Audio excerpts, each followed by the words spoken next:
Debate, Uncut and After Show. I'm your host Nathan Oakley, and if you are new to this channel, or you've not done so already, how dare you, then be sure to subscribe. Hit the bell notification icon and join button if you'd like to become a Nathan Oakley 1980 channel member and keep up to date with the Flat Earth debate. If you would like to support the channel, there is a super chat that runs alongside each of these shows while they premiere, and there's also a coffee, Patreon, crypto and thanks button in the info box below the video. Speaking of Patrons, I'm going to do a quick shout out to all of you who do support me on Patreon.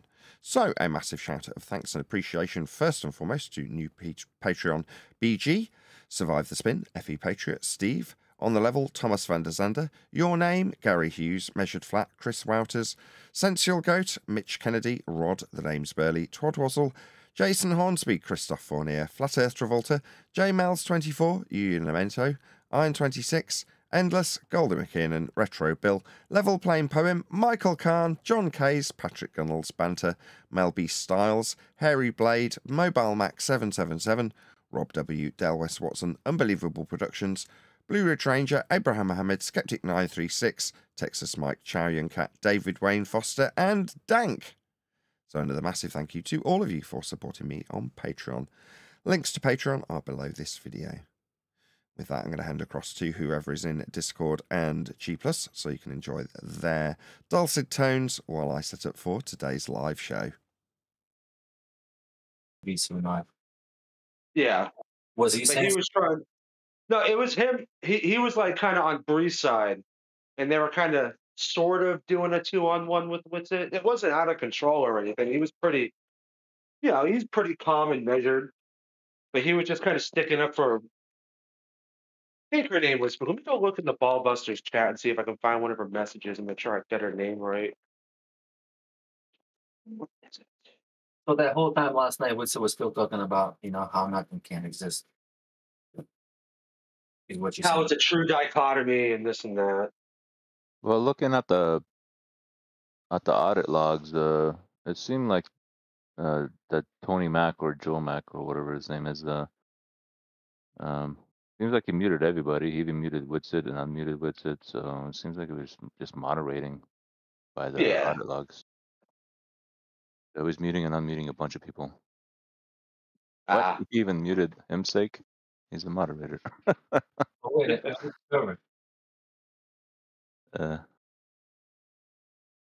which server was that, Regis? This server. So wait, who was doing it? Who are you talking about? That Joe guy. Oh, Reg Joe? Reg Joe, yeah. Yeah, it looks like it was just moderating by the audit logs. And hold on a second. Hey, Nathan, did you get my private message? He may not be there. He's pressing the buttons, probably. Oh, okay. Well, yeah, just look when he joins. But did you guys see the I don't know who, I think it was Flat Drama, the new troll who joined a few days ago. He posted some video from Misinformation Agent, who's another troll, in the Globerter text chat. And it's some like song about mocking Witsit or whatever. Kiwi's in there, Nathan's logo's in there, Dave Weiss is in there. Just some retarded song. Somebody made a video pretty much mocking everybody, Witsit mostly. I don't want to post it in this text chat for anybody who wants to look it up. It's in Globerter Central. I mean, the shit that people waste their time on is, I don't know, man. Just to demonize others. It's like little, whatever, right? Hey guys, has anyone seen Richard Branson's latest venture? Hey, good morning, Glenn. Oh, this stuff you just posted? Yeah, Space Perspective, they're calling it. It's basically a gondola on a balloon that only goes 20 miles up. Yet they're calling it space tourism. Yeah. Did he actually go in it? And did he actually go up, or it's just a camera? Yeah. It's like a 6-hour flight. It takes 2 hours to go up. You've got 2 hours up there. There's a bar, room to mooch around and all that stuff. There's even a sauna. Nice. What? A sauna in a balloon? Like, who thinks of these things, man? What's the purpose, dude? But yeah, it's not got the fanfare of the other space tourism scams where they're basically just doing parabolic flights. You don't get this. You don't get that from this because it's just it ascends and descends at like 12 mile an hour or bicycle speed, as they claim. So what did they see? How did they curve the horizon? Well, I'm sure the windows are heavily beveled, but yeah, I haven't seen any footage from inside. I've only seen 3D renderings so far. Oh, that's all they got? Cartoon? I've only just came across it today. I've only searched 1 or 2 videos, but I posted one in the main text chat, and that's just CG. I'm just looking at it. It's a show. Ocean for a gentle landing. Yeah, it's pretty much CGI. I mean, why show CGI if somebody went up there? Why not have a camera or whatever?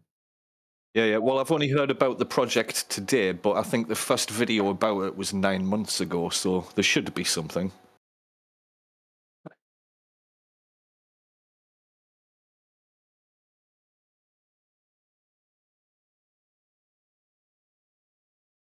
Hey, Regis, we got a new member this morning. Yeah.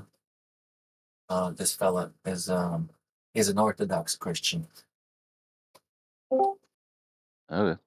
I'm just checking out that video you told me about. Oh, you see it? Yeah. What do we do? What do we do with that stuff? Do like just leave it there? I guess in that, right? I don't know. I may remove it. It seems pretty bizarre. But is there footage of Witsit dancing like that? I'm like, oh man, that's like, how do you call it? Yeah, but you can tell somebody's face and like you put it on a. Yeah, you can tell like that for some of them that it's really obvious, but for like the certain one, it doesn't look like it's edited or anything like that. It looks like it's actually him. I think they're all edited. Well, the obviously edited ones are obvious. You can tell. There's like you can see like they're not even cropped. The heads aren't even cropped right. Yeah, like pretty much they all cropped up. Like, I mean, tell me which one you think is real. Like, I don't think so, dude. I think they all cropped. The one near the very beginning, that one seems like it's real. Maybe he did show off his moves. Oh well.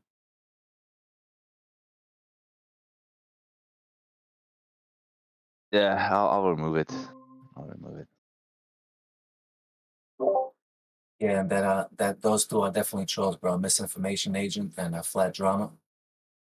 I had a feeling Flat Drama was the one that was recording, but it was I guess Boston Beer. But Flat Drama is yeah, 100% a troll. All right, we'll talk about it in mod with them. For Talk sure. about it on Nathan's show. We'll talk about it when we're just us.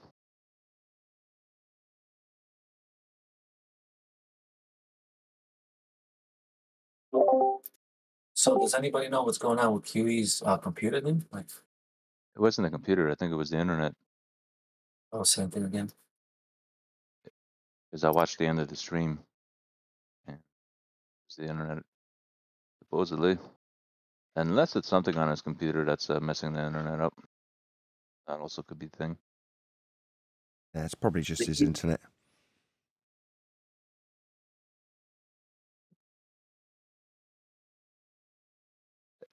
Nathan, you should check out the DM I sent you. Not today. If not today, we can do it tomorrow, possibly. But I sent it to you on Skype.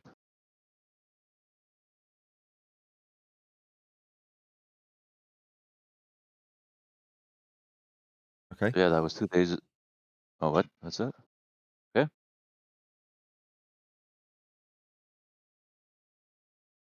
Right, so that was 2 shows in a row for QB. The internet messed up.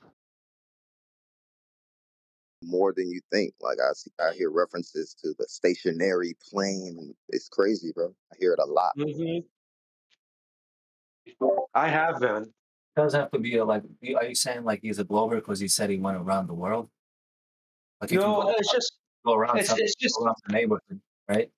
Or it's just because he said they went around the world and they thought that was a weird way to say they went to England, or they went across the world. He goes, across the world? Why would you say go across the world? What is he, a flat earther? Huh. Something to that. I'm like, oh, well, damn, I guess. Did anyone see Mark Sargent trim out a bit from Deadpool 3? Oh, that must have been what you were just talking about. They're having a little meeting around the table, and his blind housemate, or whatever you want to call her, starts rambling on during the meeting. And he says, okay, round earther. I just said that. Yeah, Fire Earth Ranger just mentioned that a second ago. That's funny. Oh, they know. Deadpool's he's a controversial character, isn't he? He's anti-hero, I think is the right term. So having the anti-hero be a flat Earth proponent is kind of the word apt. It's fitting. Was he like the Deadpool character when he said it, or were they just kind of joking off set? No, he's not breaking a fourth wall or anything. He's talking in character, in plot. Part of Deadpool's. Oh, it's like a line from the script then. It's hard to explain with Deadpool because part of his character in comics and in the film is specifically in breaking the fourth wall. So he talks to the audience about what's going on. Yeah? Well, he's not doing that. He's just talking to her. He's just saying, shut up, round earther. He doesn't say shut up, I'm paraphrasing, but the tone is to shut her down and demean her with the fact that she's a round earther. Round being the actual word he used. Yeah. You know, I would say that if you're going to take that kind of stance, then it's kind of like a watered down version of an actual anti-character. It's like blurring the lines, if that makes sense, because it makes you appeal to the nature of humanity in the process of giving you some sort of anti-hero character, but it's not really that. It's more nuanced than that, you know?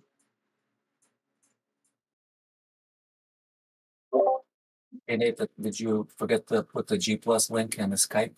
I see John Shelton. Probably. Sorry.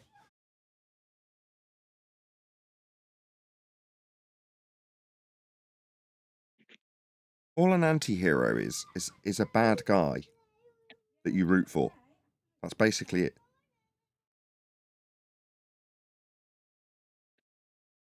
Like Billy Bob Thornton in Bad Santa. The guy's the archetype.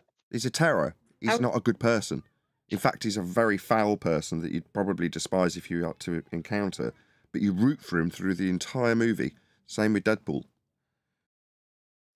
I would say that the archetype of some sort of anti-something would be the antithesis of it.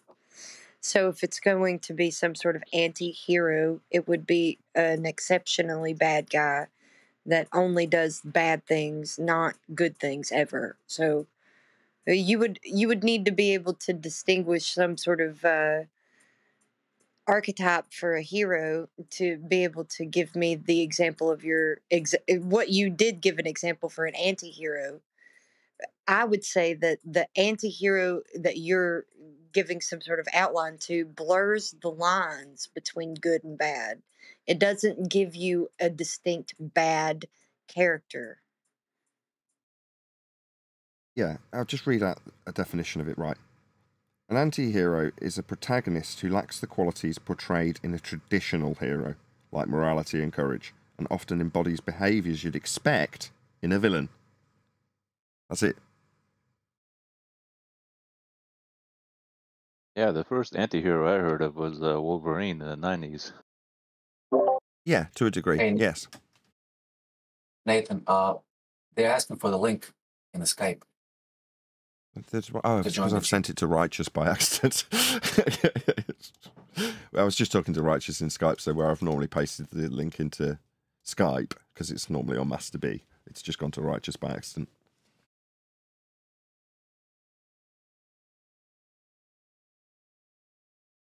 I've never joined Master B. I don't know what it's like. You should. Well, I can set you up with that. I can do it. I could do it right now if I wanted to. You're already on there? Join the main panel. Absolutely, yeah, I'm on Master B. That bugs the hell out of me. Just out of habit, you're in Discord. You're elevated to the level of being in G+, which means that I've got better you've got better audio quality and various other perks in G+ that I don't want to necessarily disclaim. But yeah, you should be in G+. Wait a second. No, she's elevated here in Discord, Nathan. I don't know what you're talking about. That's true. Yeah, I you don't can kid have yourself all a you like. disadvantage here in Discord. It's like saying, no, you don't have to be in the taxi. There's not that many perks. You could be on the bus. There's loads of perks to the bus. You mean limo versus a taxi. No, bus. Let's call Discord the bus. G+ is the taxi. Where are we going? Flat Earth. Hey, Brian. Hey, John. I think you guys are a little out of touch with the world. I have no idea. I mean, I literally joined this room, or if we're going somewhere else, I typically have to ask a moderator to send me there. Can you put me physically in that room?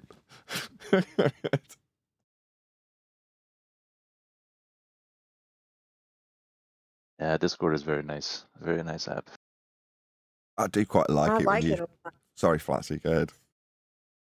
I was saying I like it a lot. I think that it's the best accessible application that you can have right now to connect yourself with loads of people in one call. I mean, even then, but also able to share information in the side chats and PDFs and citations, those types of things. It's just the best innovation right there. Okay, let me just ask you a question, right? I don't even, like I say, I'm very ignorant of Discord, but I know what it represents as software, and I'm very familiar what it does and what it is, right? If you were to survey just 10 people and ask them the following question, how many out of 10 do you think would say yes? Is Discord toxic? Question mark. Oh, dang. I bet they would say yes. How many? Well, that would be the same thing to saying that for YouTube. I'm not. Do you want to call yourself the taxi? Taxis often stink of puke. Let's not talk about the taxi. We're talking about the bus. How many out of 10 do you reckon? It's obviously made up and just a bit of fun. Is it no one? 0 would say it was toxic. Oh no, it could be wicked toxic. Depends on where you are and who you're talking with. That's anywhere, really. Yeah, we keep a pretty clean server here. Yeah, I don't have any troubles like I do other places. Here is so nice and clean. So did you say other places? You mean there's stuff outside of Flat Earth Debate Discord? Okay, and they're Discord too, though, right? Yeah, 24/7. And also, even more importantly, politics server. It almost seems like my question's being evaded by the two proponents of the bus being a disco techno bus that's super cool. Well, I think that question is irrelevant because every social media would be the same. Of course, whether it's YouTube, it's totally irrelevant. Say no more. I'll zip. X can be toxic as well, Nathan. That's the kind of responses you're getting. I've got Brian piping up. Sorry, Brian, go ahead. Oh, X can be toxic as well, Nate. No, that's the kind of response. Sorry, I love it. Nobody's giving a yes or a no. I call Witsit a grifter. You make money too. That's how you make me all money. Yeah, I'm not lying and grifting. I don't care what X does. My question's gone unanswered. One guy said it can be very, very toxic. That's one answer. I'm being sarcastic because you asked everyone a basically yes or no question, or how many out of 10, and you're getting most of the answers you got were kind of evasive. Yeah, I certainly did, didn't I, Brian? Oh, you're on my side. Good. That would be a toxic trait. The emotions of other people. We're trying to divine the thoughts of other people, and I don't know because it varies and differs among all the servers that I'm present on. You undermined, you rumpused Brian's underhanded jab there. You were saying, hold on, I'm being distracted. 1 second. Yeah, the thing is, he was asking your opinion on what you think people how they would take it. He wasn't basing it on divining their thoughts. But Brian suggested that being... Hold on, sorry, I'll just get this in. Brian was suggesting that being evasive could be considered toxic. Just saying. Well, let me get this out really quick. It's a relevant question because it has to do with like human nature and people getting together. Oh, I got that. The platform that it's on doesn't really necessarily matter. Okay, yeah, you're smarter than the average bear there, Righteous, aren't you? That much is the conclusion that I was going to eventually tail this off with. Yes, we're not talking about platforms and mediums. We're talking about people. People are toxic. Does it have people on it? Yeah. So are you generally going to get the answer yes if there's people involved? Yeah. So it is spurious on my part, but just a bit of fun. Just in case you get a bit ahead of your, your station. You've got to stay in his lane, hasn't he, Brian? Well, yeah, I suppose that's his lane. He can't put it down. That's his bread and butter. So I understand it. Spend a lot of time praising them. I do praise you, the moderators, Discord in general. The hospitality of the people involved in whatever server we're dealing with, right? Because that's what's important. It's not the platform. It's the guys, like earlier, a couple of minutes ago, we had a discussion between Righteous, AJ and myself. That's people discussing stuff. Now, how the realisation of what we were discussing happens on a platform, could be any, couldn't it? But that's people doing stuff. Anyway, sorry, Brian, I'm cutting you off. Well, it's your observation of someone's wisdom on running such a platform that you can, do your thing on. So, shout out to Righteous and his ability to do that. The bus will always need bus drivers and ticket collectors.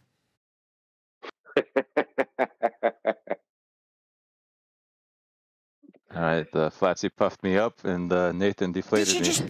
Did Righteous just swear? Did Righteous just swear? Did you just swear? No, I didn't swear. I said Flatsy puffed me up, and Nathan deflated me. Oh, talked me up. I said beautiful. Oh, I was just using Bible terms. There's a Bible term being puffed up, like a turkey puffs up, right? Yes. For its mating call, when they're mating and they puff up. And they want to act like they're the most dominant. I would say it was about 3 or 4 out of 10.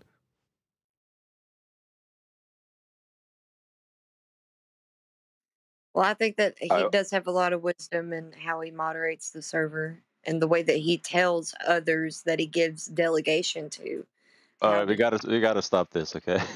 I would say this server, it's lower though. If you want to compliment Righteous. The toxicity level in this server is below average. That is to say, if you were to ask 10 people, in my humble opinion, where its average is 3 or 4 people would say, yeah, definitely toxic.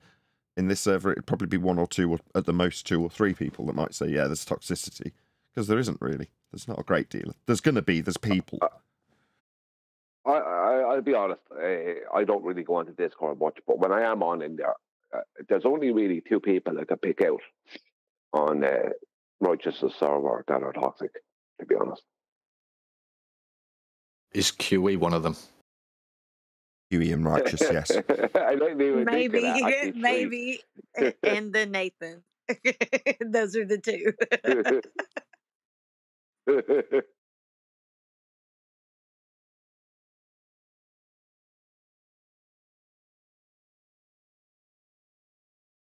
Hey, but those are the ones we're giving the platform to, or that not me, but the royal you on this server, giving the platform to.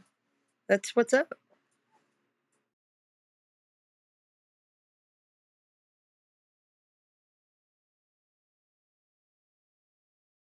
This server is a lot cleaner than others. It got to the point where I don't even swear in my YouTube comments anymore because I keep thinking they're going to get deleted because of the comments on here. You can't use profanity in the text chat. Like, it's kind of like, now I don't use profanity on YouTube or anywhere else. Even just, text messages. That's a tough job because there's a good chance that somebody who feels like they've been wronged wants them to over-moderate. So I'm sure that the vast majority of the complaints are like, why haven't you banned this person? They won't admit to being wrong or whatever. So I mean, I have to do that I'm not even a mod, but, from a tertiary perspective, I'm dealing with people like Neil going, why isn't this person banned? And it's like, well, they haven't done anything too egregious. So why would they ban them? They're like, well, you're screaming at them to be banned. And it's like, yeah, but I've made it explicitly clear I never that... requested anyone to be banned. Never. I'm just giving an example, Neil. Now, why did you have to use Neil, though? Why Neil? Exactly. It's like when Brian comes along and says, you've got to get rid of AI. You need to panic. I couldn't think of any more quick enough. Well, that's not going to happen because he was ruled to be misunderstood in the overall like court ruling. I was surprised he's not a mod. When it came to it, and Brian was like, "You server muted me," and I'm like, "Yeah, fair enough." Because in the moment, I felt justified. After the fact, I relinquished all of that justification, but that's not the point. In the moment, I'm like, "Yeah, fair enough," because I thought he was a mod. So when he's like, "I don't have any mod abilities," I was like, "Really? Why not?" Tell you something, that judge sucked yesterday. Did you hear that? Because it abused them. Yeah, and that judge did suck. He's been chastised for his approach, big time. But for the most part, like I mean, anyone else that maybe, you know, you're here, you're listening in, you've got your own perception of how everything happened, but I honestly agree with the misunderstanding ruling. He's after working his magic on you. Yes, Brian's he not is. for swaying. There was no No. misunderstanding. I would say this. Give it 2 years. No, I'll say this. I'll say that he came to the same conclusion as I did. Like I had publicly said something on, I think it was 24/7, about my conclusion about ether and stuff and how it originates or even would come close to being represented in the Bible. He came to the same conclusion that I did. Nah. And I heard him say it, and I spoke up. Yes, he's worked his magic. He's made it far more complicated. I did. He just rumpus the crap out of Brian with Brian's technique of rumpusing when he's on point, which is to just relentless like a terrier, right? So when he started doing it and telling him to shut the F up repeatedly, calling him an idiot, shut the F up, you're an idiot, shut the F up, paraphrasing, right? That was where the damage got done. Shh. Yeah, I paraphrased for a reason. Yeah, but that was where the damage was done. Because Brian was right on point, which is going to make anybody furious when they're trying to keep their opponent on point. And two moderators, me and, in this case, AI, are jumping in. And I'm just trying to say to Brian, I'm trying to get control of Witsit because he's question asking you. Brian knows damn well what Witsit's doing. He's told me after the fact. I don't need to be stepping in. But it's perceived by me, which is probably why Witsit did it that way. And when Brian just continues relentlessly, AI does the same. That was where the damage was done. Not over some perceived right or wrong or the argument. It's when he's rumpusing the crap out of him and Brian's blood boiling, rightly so. He's on point with Witsit and knows damn well where Witsit's trying to obfuscate. And he's managed it because he's got me and AI jumping in and on Witsit's behalf, me to stop him and AI to support him. So I can understand totally Brian's gone through this. Now, if you want to call that a misunderstanding, I don't know, rumpusing him, calling him an idiot and telling him to shut the F up about 16 times until he did and yielded and nothing was going to happen until that happened. It's like, well, you've wedged yourself in between this discussion between Witsit and Brian, where I'm trying to, and he's trying to assist me and off the back of that hand, assist Witsit by Brian's perception at least. You're like, that's where it's all gone awry. Nobody's focusing in on when he came in to do it. That's what's bothering me. When who came in to do what, Neil? You have to be specific about who and what they are doing. It was the specific times. That was just one time. That was you're just talking about that. That same event happened a couple of times throughout that whole recording, and I think it didn't just happen to me. I think it was specific times. Now, AI has other people's hold, but I know that AI knows better than to do that. He knows by doing that, he's only going to cause a bigger division between the point that was being made and, that I was trying to make with it. He knew by doing what he was doing was going to create a wedge that was going to be so big we were never going to get back to the point. And he did that at least, I'm pretty sure 3 times throughout that night to me. with it. So, like, he knew what he was doing. He's not stupid. I guarantee you he's not stupid. He's dishonest, but he's not stupid. The ballers are often dishonest and stupid. AI is dishonest but smart. And that's the difference. So I guarantee you, I can hear my words. Within the next 2 years, I guarantee you, he will be exposed. Because there's only so long you can be dishonest for.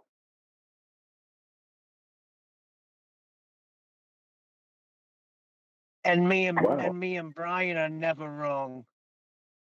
Did this just happen? Like, yeah, QE held court. QE held court yesterday, and it was a sham. If you call that a fair court, I would give him an A for fairness, actually, Neil, but an F for discernment. Well, hold on a second. The burden of proof would have been on the prosecution. Was AI in defense, on the defense in this accusation? Oh yeah. I presented my case, and QE saw it clearly for what it was, just like any rational person would.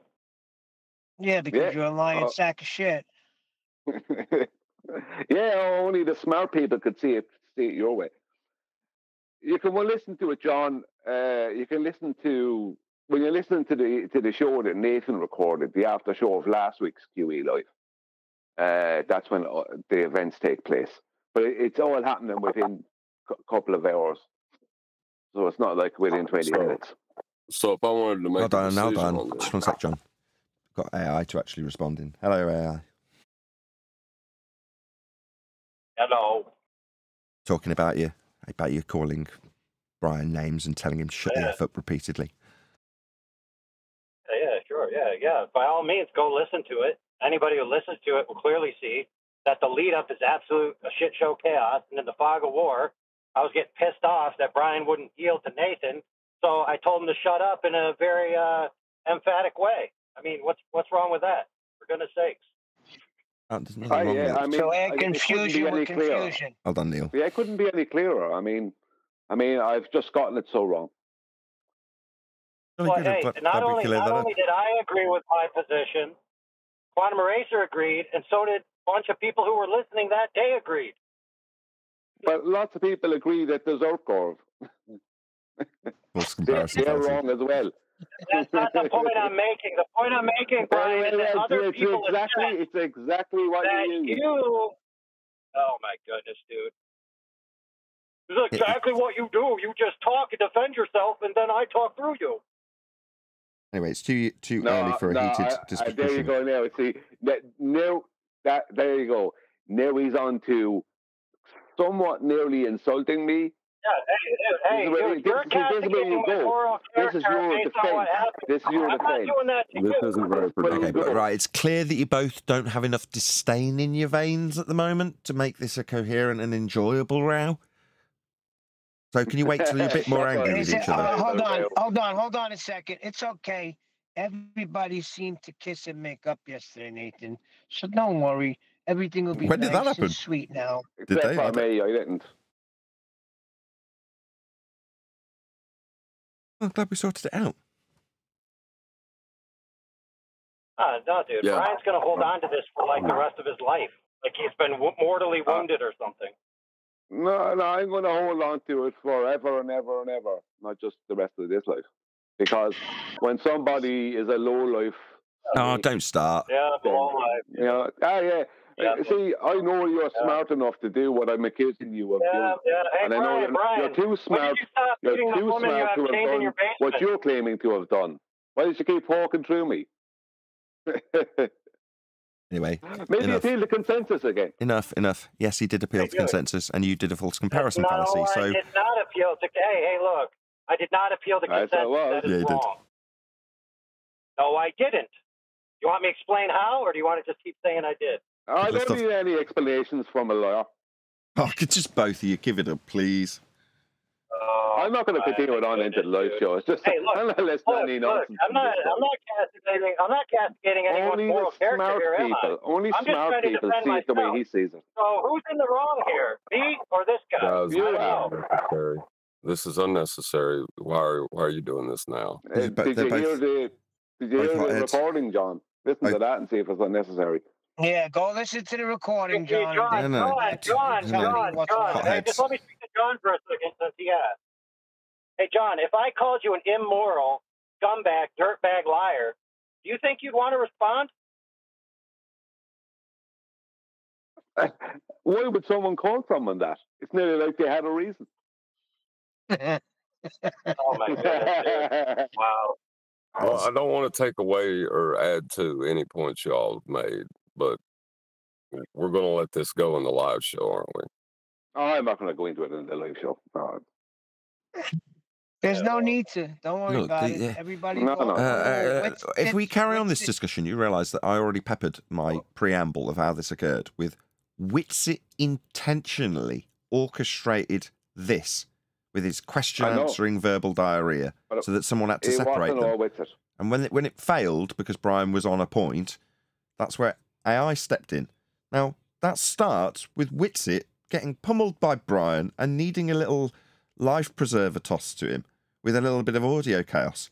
And if we focus on the audio chaos he caused... Now, I can't even bleeding remember the point that was being rumpused in that moment because this has taken precedent, hasn't it? I do.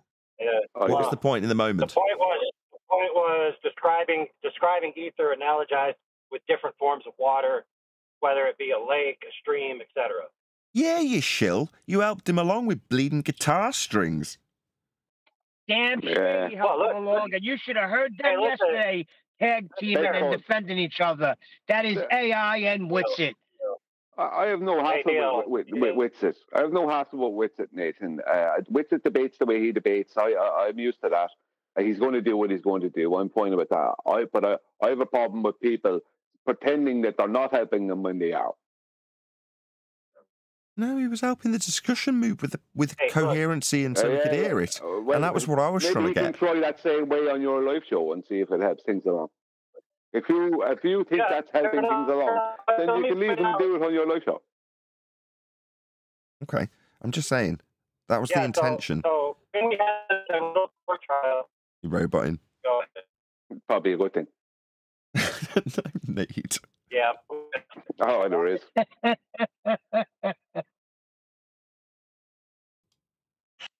You mean a whole bunch of charlatans?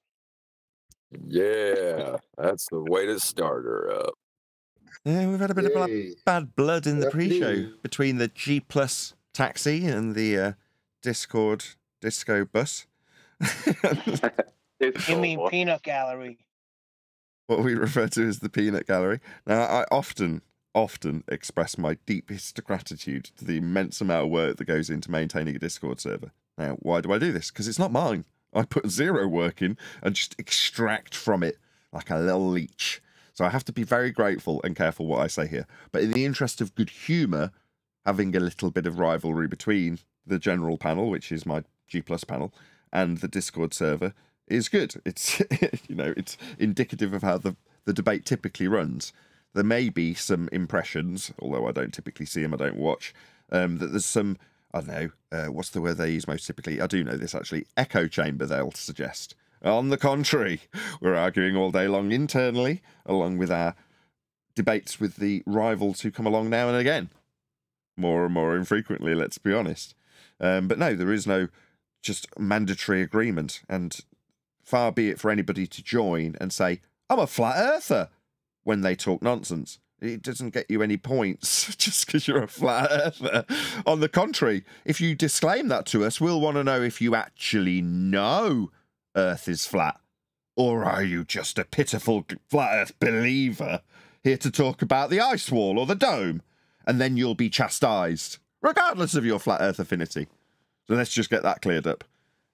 So there is no immediate good blood that you must assume you have here. Nobody has that. Not to my knowledge. Even in the G Plus panel, sometimes it's worse. Yeah, it gets a bit vicious in here sometimes. Nice that it's not you and Brian at each other's throats, John. Tends to be Brian often. Have you noticed that? Yeah, because Brian's always right, and you're constantly. Common denominator tends to suggest he's a troublemaker. Yeah, it's nearly like he's promoting Christ-like behavior. I like arguing with Brian, though. Michael Kahn did a nice little Bible verse that was talking about Christ's description of how the truth will divide.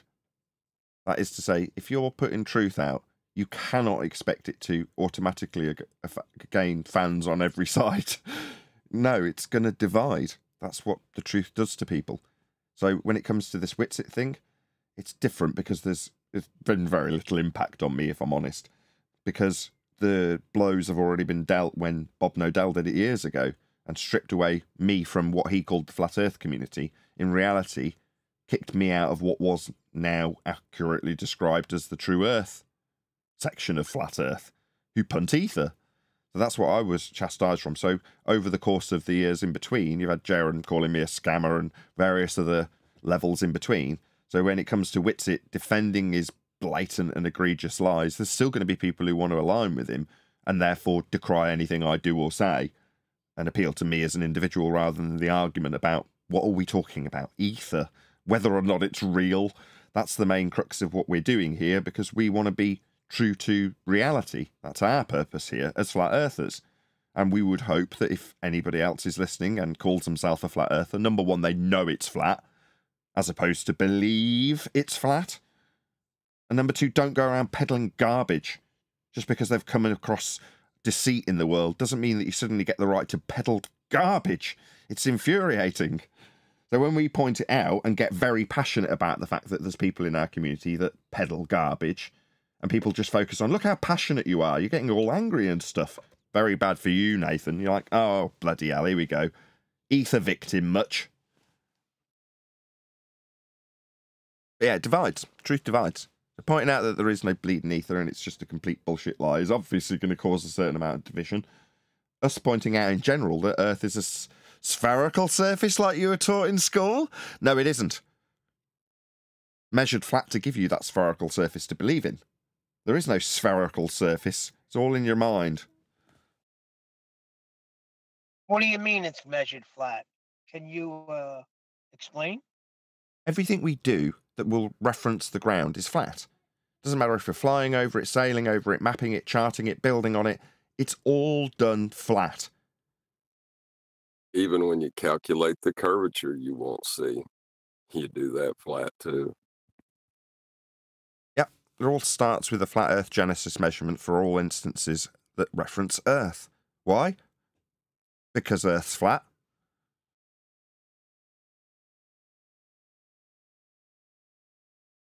So I'll often go through searches to find... Sorry, go ahead, Neil. So say like you want to get the height of certain mountains. It has to be done with the flat plane as you referenced, correct? Well, if you're referencing Al-Biruni and his methodology using a bit of trig, then yeah, he's referencing a flat plane.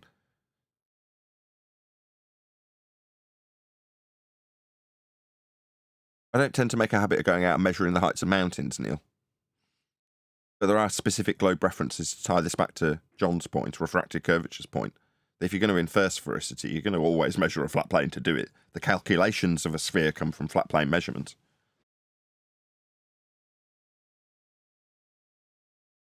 Well, I'm saying they have gotten the heights of all the mountains and hills and stuff like that. And how did they do that? Yeah, we surveyed Earth flat. It could not be done if we were on a ball. Yeah, Earth surveyed flat. Navigated flat, charted flat, mapped flat.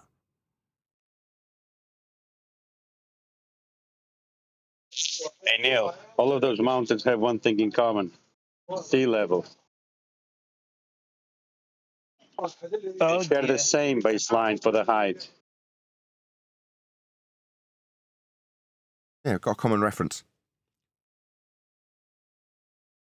Is everyone aware that we've got a new housekeeping question?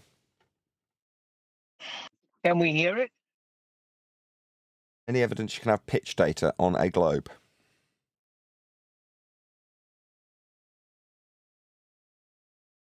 Is there any evidence? You can't. You need a horizontal plane for the pitch data.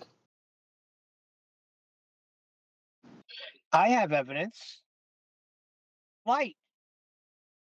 There's people flying out of LaGuardia, Kennedy Airport every day today, and they have pitch data. And if we weren't on a ball, there would not be any pitch data. No, we're not asking about the acquisition of a piece of paper that's got pitch data as a heading to hand to someone else. We're talking about the data on the piece of paper with respect to pitch, Neil. That data requires a flat plane, not the piece of paper with the heading pitch data on it and getting it as you fly and saying, well, if I wasn't flying on a ball, I wouldn't be able to get this data. Well, let's have a look at the data and what that shows, because that's what we'll rely on.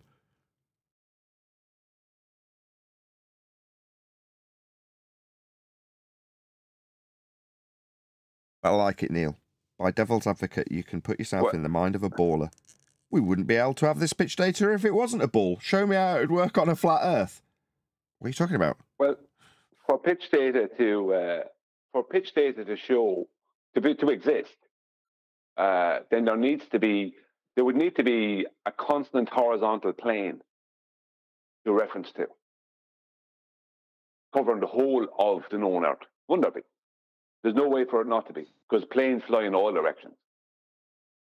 So the whole Earth would have That pretty much ended. That power has to parallel with sea level. So that means sea level has to be a constant horizontal plane. It's that simple. Well, it has to. Sorry, it does. mean sea It level. is. Pitch data is horizontal with surface level. It is with respect to a plane. And it is dealing with heights with respect to sea level. It is dealing with your pitch above the horizontal. All roads lead to a flat Earth. There is no contesting, arguing, disputing what pitch data represents. Earth is flat. Well, it's pretty much over now. I guess It always was, Neil. It's just more and more discoveries of how over a road would lead to flat Earth when we come across it. And lo and behold, it does lead to a flat Earth. Let's just see how well lit it is for others to look down the road, to walk along it. This is a very well lit road. Pitch data is exceptional. Really good evidence. Yeah, so that's an excellent housekeeping question, because you could never have that sphere. It's an impossibility. What it's suggesting in the way it's asked is, can you have this flat Earth evidence on a globe? That's why it's so nicely self-contained. Even as a housekeeping question, it's ace, isn't it? Any evidence you can have pitch data on a globe? No. Yeah. See, anything they do is going to involve them having to come up with a straight line that is then changed, that then over the course of a flight, that straight line has to constantly change its own pitch in relation to that original straight line. That's this is Brian trying to say. Brian's trying to say you have to make it different to what it is. Yeah, that's what they have to do. You have to bend reality. That's what you have to do to make it mathematically happen in your mind on a globe. Yeah. Yeah, but even mathematically, you're not doing it. Like you're turning the plane of reference and affixing the stars is all you're doing. You're holding the celestial sphere constant and turning the plane of reference. It's still a plane of reference. That doesn't change. Yeah, so what he's saying is if you do suggest that you ignore the data itself and then use the globe, well, what is the globe? Well, it's projected in a redundant or surplus to requirement manner, and the only actual function that's utilised in the inference that you can be travelling antipode to cause a problem with the pitch data that's flat is the celestial sphere. Well, fine, but if you're in the north or in the south, you're still flying over a flat plane and referencing what you got from a Polaris-centric system with regards to the angles to the stars that you're flying with respect to. So if you're going to say, well, these star positions or latitudes changing as I'm traversing the surface, and it's curved as a result. You're like, no. As 10th Man went through on Monday, the curvature is only with respect to the perspective view you get of the stars when plotting out the celestial sphere, not the globe. They can take that information and create a redundant globe inside the celestial sphere, but you're still on the flat plane. That would be the equatorial plane, now renamed, if you're going to do it in that way. But then the globe itself is just a protractor. It's completely surplus to requirements, and you're not flying over the surface of it. Yeah, there's one thing, though, I would have to disagree with Tent there, and I can show why my disagreement exists, is that they still need a radius, whereas what he's showing doesn't give them a radius. They had to get the radius from the measurement of longitude to begin with, which was a horizontal measurement. They had to back calculate it from that. Then they could use the perspective view of the sky and use PZX triangles, whatever. They're not triangles, but three intersecting circles in the sky. They could do it then, but they needed to have that radius first. Otherwise, they have no particular size that they can place make those three intersecting circles the correct size for what they need them to be, and on the surface of a ball Earth, they need to know the radius of that ball Earth. Yeah, and they like get on that screen. from It's on screen now. elevation angles to Polaris. Yeah, like on screen. You've got to project through the ball to the lights on the outside edge of this sphere. So the bigger sphere would have the stars on it. Well, you're projecting an angle from the plane that's bisecting this bigger and smaller sphere that's inside it that's alleged to be the globe. But you're taking angles with respect to a plane in both regards. And what are the angles to? The stars. You've then created the globe inside that. So to create a PZX triangle on the surface of the sphere, they've got to match the projected angles from the centre. Correct, Brian? I'm just reiterating what you've just said. Oh, yes, Yeah, Nathan. I mean, Good summary. Yeah, they can. That's exactly. They have to have a radius to place that what they're trying to create from the sky on to know what size of a thing they're placing that onto. So they need a radius first. But once they have back calculated that radius, then job's a good one. Are you saying they get it from a great circle rather than the area of equal elevation minimum for Polaris? You said it was a longitude? No, it's the great circle comes from the Polaris measurement. That's where they get the great circle from. If you measure a straight line distance from the GP point of Polaris to the equator, that's 5,400 nautical miles.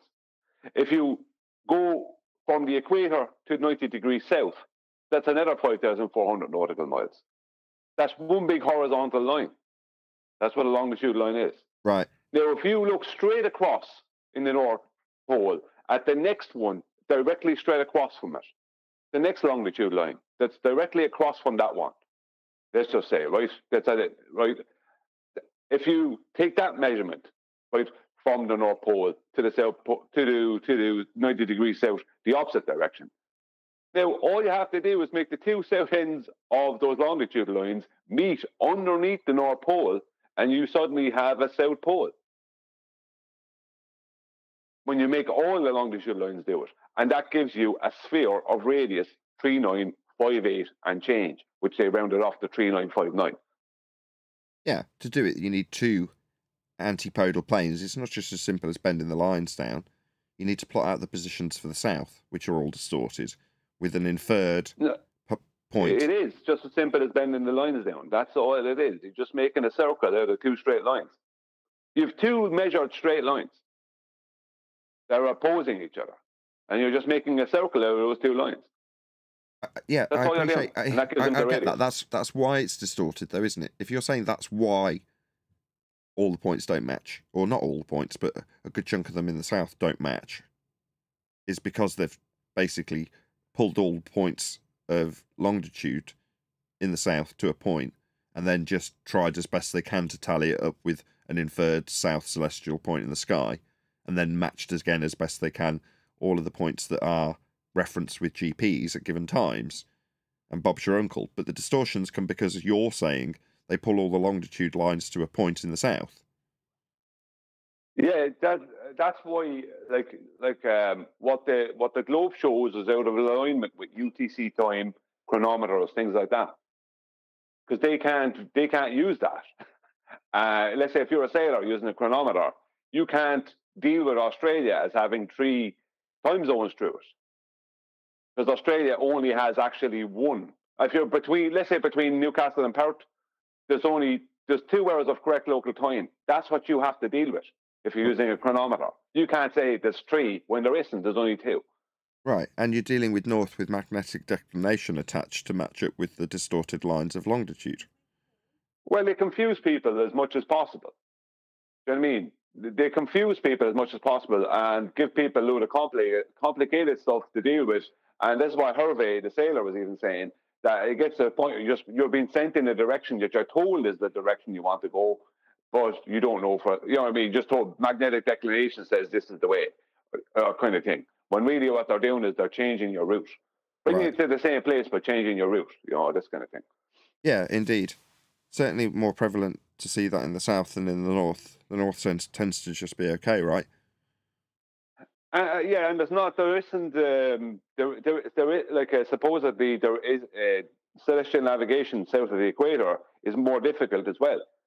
And then more difficult than north of the equator because there isn't as many celestial bodies to use.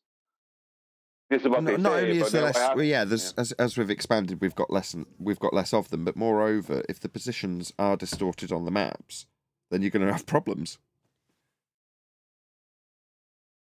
Well, you have to. I mean, if you're dealing with Australia and you're sailing a big sailboat, you can't give it 3 or 4 time zones that it doesn't have. You know what I mean? You can't do that. If you're using a chronometer, then it can only have 2 time zones between Newcastle and Perth or Sydney and Perth. You can only have 2 time zones between those 2 points, or 2 time zones for those 2, you know, for that 2,000 miles or whatever. If you're trying, if that's what I did when I did it with the diagram, I made Australia the correct size, and I showed where it was on the map, and it's correct size, and there's only one longitude line going through between, let's say, Sydney and Perth. You know, but when it's stretched out, it's the same with Tahiti and Hawaii. Tahiti should be, if you look at the Gleason's map, Tahiti is in the next time zone over from Hawaii, but it shouldn't be. It's actually in the same time zone. But they've stretched it so much that Tahiti is now into the next time zone by basically making a globe out of flat plane measurements, and that's what happens. You know what I mean? If you want to try and match the globe to a flat plane, you end up with all them distortions south of the equator. And the more south you go, the more distorted it gets. Right. We do actually have a video to cover today. So it's one that we were going to cover on, I think it was it Monday that we were going to cover math? The math that proves the Earth isn't flat. Either event. We never actually got around to it because we did something else. I can't remember what. Anyway, we're going to cover this today. I can't remember who shared it with me. I think it was Vlad. Mush, did you share this originally? Yes, sir. Yeah, that was shared that on Sunday night. We were supposed to do it Monday, but we found a better one for Tuesday. So yeah. Okay, cool. Did you finish the one from yesterday? Yeah. The one with the I can't remember her name. Kim Iverson. Something or other. Kim Iverson. Yeah. Yeah, we covered the whole video yesterday. Check out yesterday's show if you want to see that. It's got her face on the thumbnail. Can't miss it. Actually, because we covered it yesterday, I think her face is on this thumbnail also. So there you go. Anyway, let's have a look. What's this videographer called? Zach what? Zach Star. So please let Zach know at Nathan Oakley 1980 sent me, as is typically the case when we cover a video. We like to send our audience their way to share in the YouTube algorithmic love, giving them comments and views and all the stuff that YouTube videographers want, in the vain hope that they'll do the same for us if they do a response. But please let them know with a polite comment with a @ and then Nathan Oakley 1980, all one word, sent me And then if you've done that after the fact, if you're doing this with a later call to action and we're already halfway through the response video, or you already know what's coming, let them know. They covered X, you might be interested, or whatever it is that you feel will direct that videographer our way, so that they can at the very least check out what we're saying about them. So this video is called The Math That Proves the Earth Isn't Flat. Cool. So, yeah, please let them know. There's a link to them going by. There's 90-odd people, 91 people watching. So if you're amongst the live stream audience, please share the show. No, I'm only kidding. Go and let them know at Nathan Oakley 1980 sent me. And hopefully Zach will be responsive and receptive to your comment. In the past, people have come along straight after the show and left comments and made responses almost immediately. Other comments that people have left have been critiqued by QE. So it might be that your comment ends up getting on a public live stream. So just be aware. So be polite. And hopefully your video, your comment won't immediately get just removed by the YouTube censor bots that don't like swearing and rudeness. Or indeed the videographer themselves. If you're rude to them, there's a good chance, if it was me, I'd probably just remove your comment. So don't be that person. Hopefully that's bought enough time for a few of you in the live stream audience to actually toddle along and let the videographer know that I sent you. Right. Who was it? Mush. Did you want to give us any preamble about this? I haven't watched it, but I think it's going to be a good review video. Outrageous. Right, let's get into it.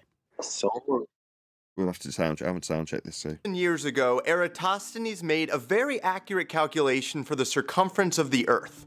He had read that in Syene, Egypt, during the summer solstice at noon, vertical objects did not cast shadows, as in the sun was directly overhead, which is because that city is right by the Tropic of Cancer. Well, what a great opener. Go on, no, go, feel free. He invoked verticals with respect to a horizontal plane of reference. You can't use vertical if you're going to claim it's a sphere. Boom. We all know where this is going. But in Alexandria, he noticed on that day that vertical objects did cast shadows at roughly 7.2 degrees, which is... With respect to a flat Earth, this is an elevation angle measurement. So we're taking an angle with respect to this shadow on a flat Earth. You will require a flat Earth for this. Earth is being measured flat with this. You just need a little bit of flat Earth to get you going. And then you can start talking about balls. But this is a flat Earth measurement, make no mistake. Earth is measured flat. Is this angle here. Now, he assumed that Earth was a sphere, and all... No, he did not. He just measured Earth flat. So what, he assumed that he was in hell with this angle, did he? Did he assume he was in hell? No, he was on the surface, measuring an angle with respect to it. It's called an elevation angle. He wasn't in hell. Now, making an assumption after measuring Earth flat is just kind of irrelevant and erroneous. It doesn't mean anything. What he did do is measure an elevation angle off a flat Earth. That's his only measurement. Now, after measuring Earth flat, he assumes he's in hell. Oh, dear. Also, the sun is very far away. Why would you assume that? He's just making an angle measurement. He doesn't have to assume its position in elevation. He just has to take an angle from it. Yeah? Measuring the angle because you're trying to determine where it's over, not how high it is. Compared to the size of the Earth. And sorry, how did we get the size of the Earth? I thought he was in hell measuring angles and deciding that light's coming in parallel. You've left that bit out. That would mean that the sun rays are parallel. Oh, I was just a little bit ahead of you, wasn't I, son? Yeah, we know your rhetoric pretty well. Go ahead, John. How would you measure this parallel? Shadows you speak of. He was then... He's disclaimed this all as assumption. Right, but the parallel shadows will be measured with respect to a flat plane as well. Yes. Able to calculate... Sorry, go on, I thought you were finished. No, I was just saying even that assumption requires Earth to be flat.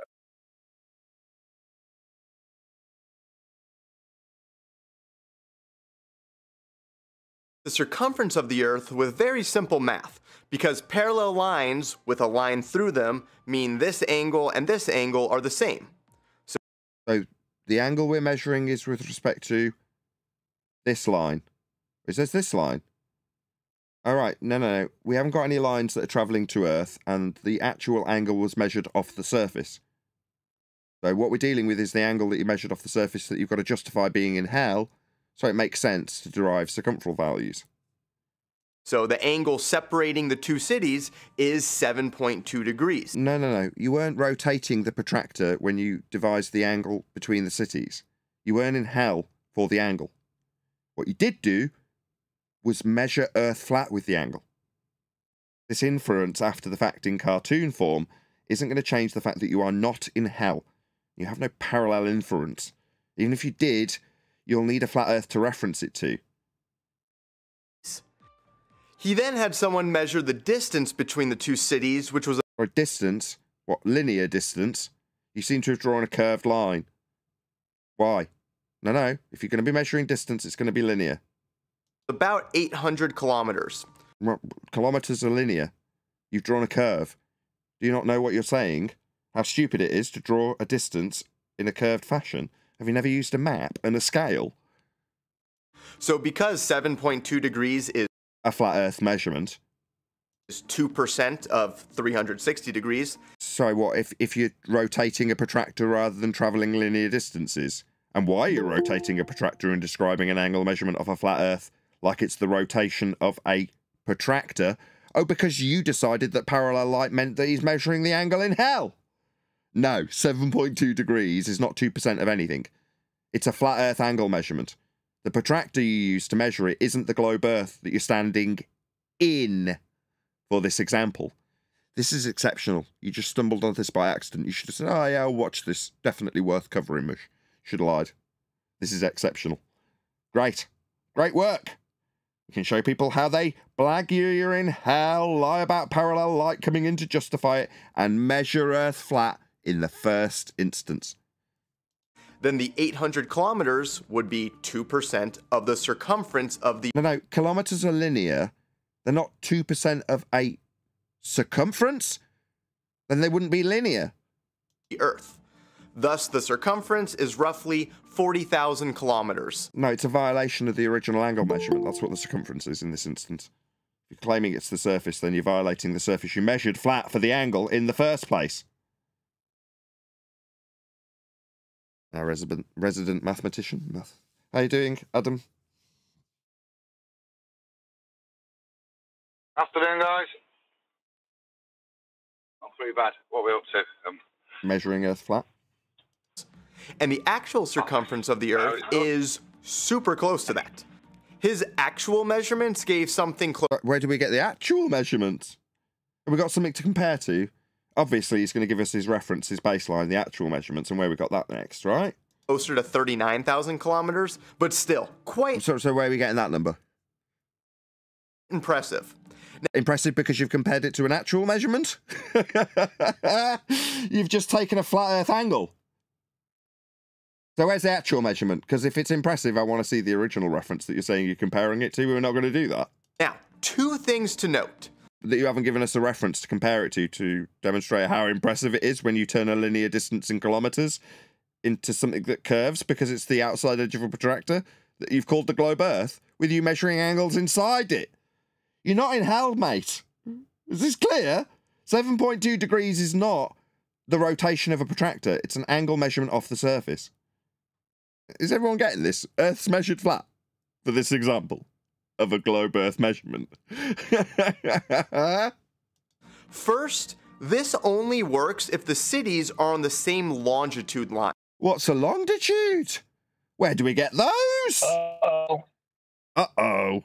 Yeah, you're going to need a flat Earth for these too. It's shocking how coincidental it is when Brian and I were only discussing it minutes before we started playing the video. How utterly useful. What a coincidence. Fine. Or said another way, they're directly north and south of one another. North and south? You can't use those words on a globe. They have north and south on a globe. They're with respect to a plane. Stop using our flat Earth language. These cities are not, but they're pretty close. So that's one reason for the error, along with human measurement. But second and... Sorry, the measurement was off a flat plane. You're describing the angle as being in hell. Can you not see your own diagram? Was it not accurate when he was in the fiery, writhing hell pit? No, you justified it as somehow having light coming in parallel and then going to the centre of a presupposed spherical Earth and violating not only the original measurement but the linear distance in kilometres you gave. More importantly, this does not prove the Earth is a sphere. It proves it's flat. You measured it flat. At least on its own. On its own, you could just measure Earth flat. So if we're going to take anything to prove anything, it's going to be the measurements that you actually took off a flat Earth. So if this is proving anything, it's proving it's flat. Definitely, I mean, kudos. It's not proving Earth's a sphere. It's begging the question of a sphere and having you put angles you measured off a flat Earth in hell. In a presupposed globe. That is actually the protractor if the angle's inside it. Does not prove the Earth's shape. Not even slightly. If the Earth were... Well, I don't know about the word shape. Flat is an aspect, not a shape. It proves the aspect of the Earth that you measured is flat. It can't be anything else. That's how you measured it. For a donut, we'd still find a difference. This is non sequitur. So if you're putting the angle in the centre of the donut, you haven't got any hell to rive in. If it's a polo mint. Difference in shadow angles between... So where's this angle vertices terminating? You know what an angle is, son? Two straight lines meeting at a vertex. So where's the vertex in your donut? Am I missing something? Do you not know what an angle is? It's not measured inside a donut or measured inside a sphere. Then the donut becomes a glorified protractor also, doesn't it? What you are doing is measuring an angle with a protractor on the surface. But then you haven't got an angle to get if the surface is curved. You haven't got two straight lines. It violates the definition of an angle. Two straight lines meeting at a vertex. Two different locations at the same time. That's just gonna happen if the surface is curved. But let's say the Earth were flat. Well, if the sun is directly over one place at a certain time where... Right, your example's the same. This is the same as last time. Yeah, they're both angle measurements. No shadows are cast. Why are you telling us about what the shadows would do? You're measuring the shadows flat in both instances, aren't you? And the sun is not super far away, then also, obviously, it's going to cast a shadow on a vertical object at a different location. You haven't got vertical objects on a globe. See how these two things are parallel with one another? That doesn't happen on a globe. You see how you've got an angle off a flat surface? That doesn't happen on a globe either. And it didn't happen on your first example. Notice how we pointed out that you were measuring a flat Earth there? Well, you're still measuring a flat Earth here. You're just saying because the sun isn't doing something that it would do if it was flat. You're measuring it flat in both instances, dum-dum. At that same time. So Eratosthenes' observation could also tell us the Earth is flat and the sun... No, it's measured flat in both instances. It only showed Earth flat. And then you made some assumptions about being in hell and stuff. Please let Zach know at Nathan Oakley 1980 sent me. Feel free to let him know. Your examples measured Earth flat. His link is going by in the YouTube chat right now, so please let him know. With a polite comment, just lets him know we've responded to his video and thank him for showing how Earth is always measured flat. It doesn't really matter how you assume the sun shouldn't be doing this when we measure it flat, but is doing that, therefore we're measuring it flat, but could be a sphere if I put myself in hell. Go ahead, Neil. I said, isn't it funny how my Bluetooth is acting up? Isn't it funny how they say you could also work on a flat Earth? It only works on a flat Earth. It's an angle measurement. Both of them were. Yeah, but they thought like this could also work on a flat Earth. No, it can only work on a flat Earth. Correct. It can never happen on a ball. Yeah, the inference after the fact violates the original measurement. So when you say, oh, well, this can be calculated into a globe, if I just assume I'm inside a globe, and I'm inside a globe because all the light comes in parallel, and I'm assuming that the Earth's a sphere. Sorry, so number one, you're begging the question of the thing you're trying to prove. Number two, you're violating the angle you took off a flat surface. And number three, you're now writhing in hell, and the Earth is now the protractor you measured with. But that works. No, it doesn't. You violated the original angle measurement. Meaning that when you ascribe distance like kilometres to it, you've suddenly got them curving when they're linear. everything about it breaks when you claim the Earth's a sphere. Meanwhile, if you just take angle measurements off the surface, you can derive all of the maps and systems that we use to navigate. That's how they work. So, what, it doesn't work on a flat? No, it only works on a flat Earth. Could work on a flat Earth? No, it only works on a flat Earth. Is much closer than we think. And that's... No, he's talking about what the sun should or shouldn't be doing as he measures Earth flat. And because the sun is or isn't doing something, it's not flat, as he measured it flat in both instances. Who cares what the sun's doing? It does what it does, and we're taking angle measurements with respect to it. That's what flat earthers believe. And now we're going to see why it's wrong. We're going to use the same numbers Eratosthenes found, which anyone can find themselves, at least during the next summer solstice. But we'll assume for now the Earth is flat and the sun is close-ish. Who cares how far it is? Makes no difference. You can't measure its height. You can't acquire it. So to infer it, we'd chastise you as a flat earther if you were to infer this. It's obviously a straw man. We're not claiming this. We're pointing out the angle measurement's always flat. But you're now talking about what the sun does and how it should or shouldn't behave based on what the Earth and its surface. You're talking about the sun now. Oh, if we assume it's close, doesn't matter how far it is, it does what it does. So here's Syene, which the sun is directly overhead, casting no shadows. And here's Alexandria, 800 kilometers away, where... So notice he's got his straight distance. Yeah? Yeah. Linear. 800 kilometers, you say? Yeah, you'll need a flat Earth for that too. Shadows cast at an angle of 7.2 degrees from the vertical. Yeah, with respect to a vertical. Angles with respect to vertical. Verticals with respect to horizontal perpendicular to it. You're going to need a flat Earth for this. So is it somehow going to change? Because we've already seen the globe's version of this and it's the same, isn't it? Yeah? Angle measurements off a flat Earth. So... Well, if we assume... Go on. If we assume that there is a knowable distance to something that's defined as unknowable within our diagram, we can then prove the horizontal plane is not a horizontal plane. Yeah, exactly. I've put it the other way, which is you've got to violate the original measurement. You do assume, you will assume, and they have assumed, and that's how it's done, a flat plane in the first instance. But you're suggesting it the other way around. What, you assume that you're not measuring a flat plane? Well, then you've got no starting point. Well, you know the way they say, oh, that the celestial bodies are an infinite distance away. And they say this because they need to make a mitigation as to why when you rise in altitude, the celestial bodies appear to rise with you, right? Or when you lower, they appear to lower with you. Kind of funny, a bit like the horizon.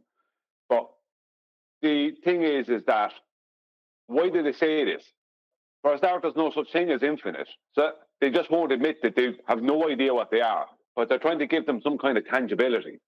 So when they say they're an infinite distance away, that's giving them tangibility.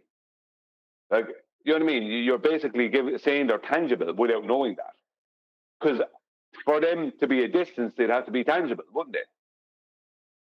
You know what I mean? Yeah, how do you determine the distance to something if it doesn't have any tangibility? Right. That's like trying to figure out where the pot of gold is on a rainbow. That's what he's trying to do right now. And because he can't find the pot of gold, Earth isn't flat. That's crazy. Exactly. Yeah, it's nonsense, isn't it? It's like, what about if we started claiming as flat earthers that the celestial bodies are at an adequate distance away, right? They'd be up in uproar if we start. They're just at an adequate distance away, right? We don't know what this is. It's just an adequate distance. Never come up with an actual distance, just an adequate distance. I think it was Rolls-Royce. Rolls-Royce used to describe, you know, where people put on their stats how much horsepower the engine's got. Right? I think that's what Rolls-Royce used to put. Instead of a number, they'd put adequate. Yeah, how popular would that statement be with our opposition? They'd be in uproar about it, wouldn't they? Because we're making a statement that would suit us in a debate against them at that point. You know, we're not giving any distance. We're just saying it's an adequate distance. Sufficient. But it's okay for them. They're at a sufficient distance. Sufficient, yeah. But it's all okay for them to make the claim that they're an infinite distance away, which is still a distance. They're double speaking. They not only have them, or must have them when they're in the celestial sphere by reference with angles, infinitely distant, because there is no distance. They don't have a distance. That's nonsense. That's not part of their aspect. That's not part of their being. It's not part of their useful nature. If it was, they wouldn't be useful in the way we use them. If they changed angle as we raised up, they wouldn't be useful anymore. We wouldn't navigate with them. Because they don't, who cares why they don't? For them, they've got ascribed distances and the need to have them be infinite, both simultaneously. Which can't be possible. Infinite is unknowable by definition. Right. But in a perspective view, you can plot them on a sphere and say that that's an infinite distance. It's just a conceptual way of describing them when you plot them on a sphere in the celestial sphere model.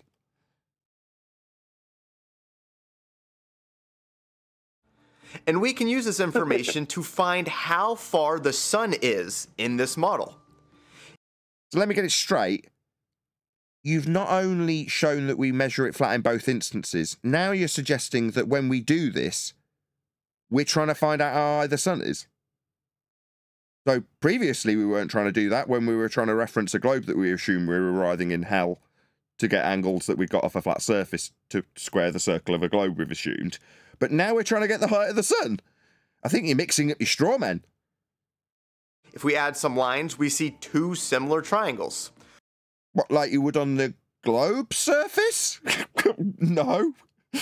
Yeah, you're getting angles and triangles for both examples, and both require Earth be flat for the measurement.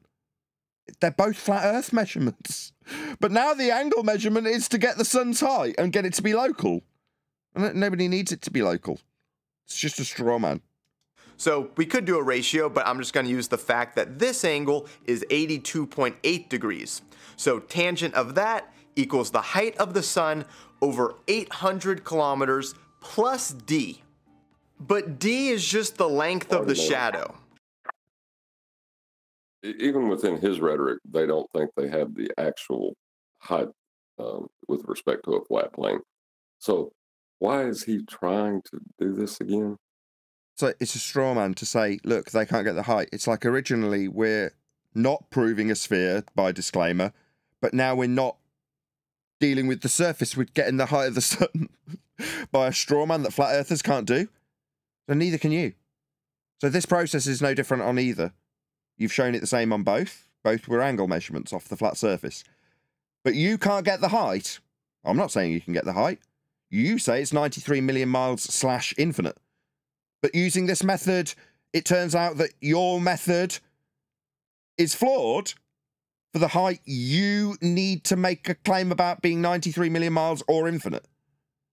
So you've got a height measurement that doesn't work with this process that does work. It's an angle off a flat surface, just not for measuring the height of the sun. And we're not claiming you should. But you are. What's that? No, it's you doing this. No, this is a straw man, but you are doing it, aren't you? Literally. I'm not doing this, you are. Therefore, you take ownership of this, regardless of your straw man nature. So it fails to give you the height. Well, that buggers up you saying it's 93 million miles / infinite, if you're going to use this process as you are, in spite of telling the audience, deceptive, that it's me that can't do this? It's the same method for both. So we're definitely measuring flat earth angles, and it definitely works. It's definitely used. It was used when you inferred longitude. Where do you think that came from? This is very not to scale, but that distance might be a few feet or meters, depending on the height of the building, but still nothing compared. So what building would that be? Is this guy just mixing up his shite? What building?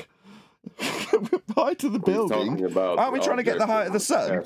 Shadow on this. Say again.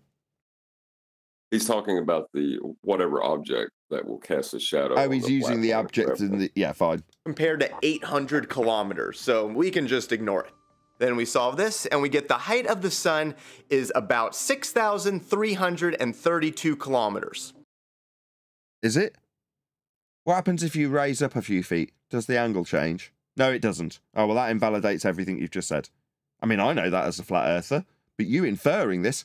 What about if you measured the height of the sun at a different time of day with a reduced angle? What if you measured it at sunset? is the height of the sun 1 kilometre from smashing into the... This is stupid. 1 kilometre.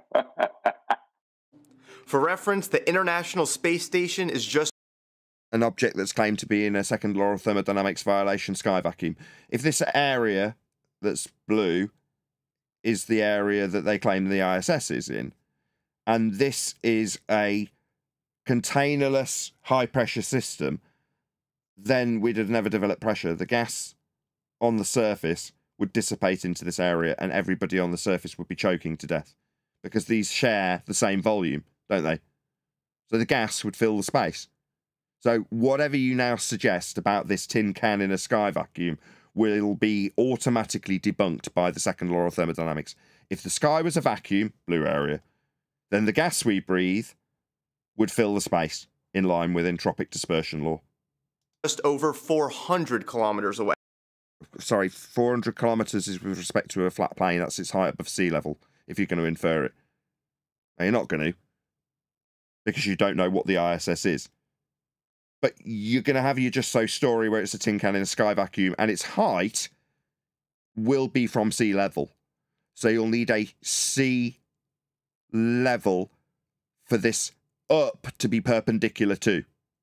And it is absolutely described from sea level. So you need sea level. You need a flat earth for this. There is no up on a ball to give you 400 kilometers away from. You need perpendicular to a horizontal plane to give you up, to give you height. And how is height described?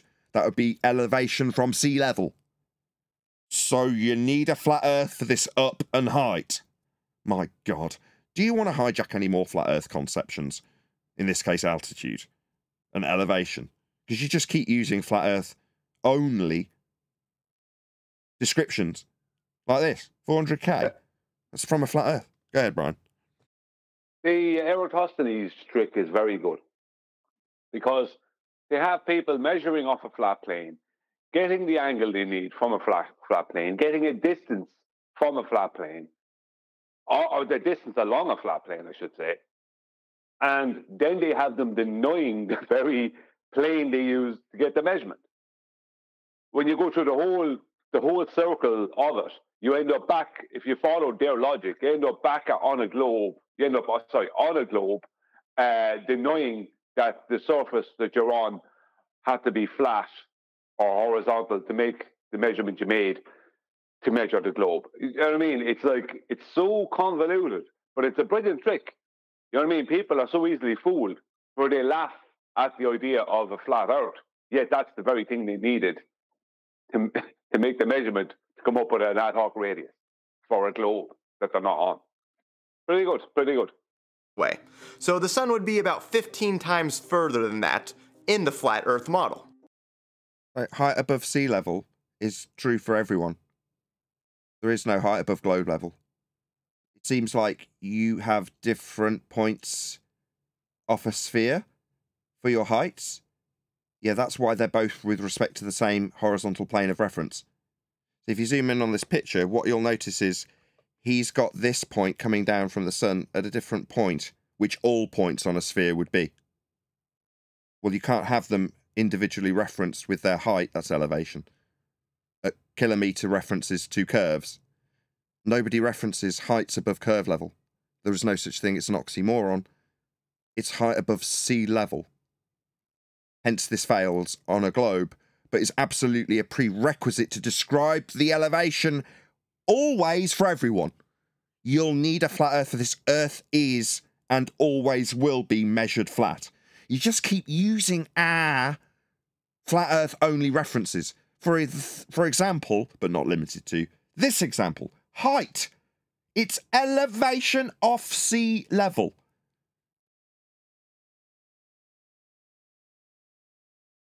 And that is a problem. Let's see why. First of all, at noon, if you're in a place where the sun is right above you, then as we found, the sun is 6,332 kilometers away from you. But how far away would it be at sunset or sunrise?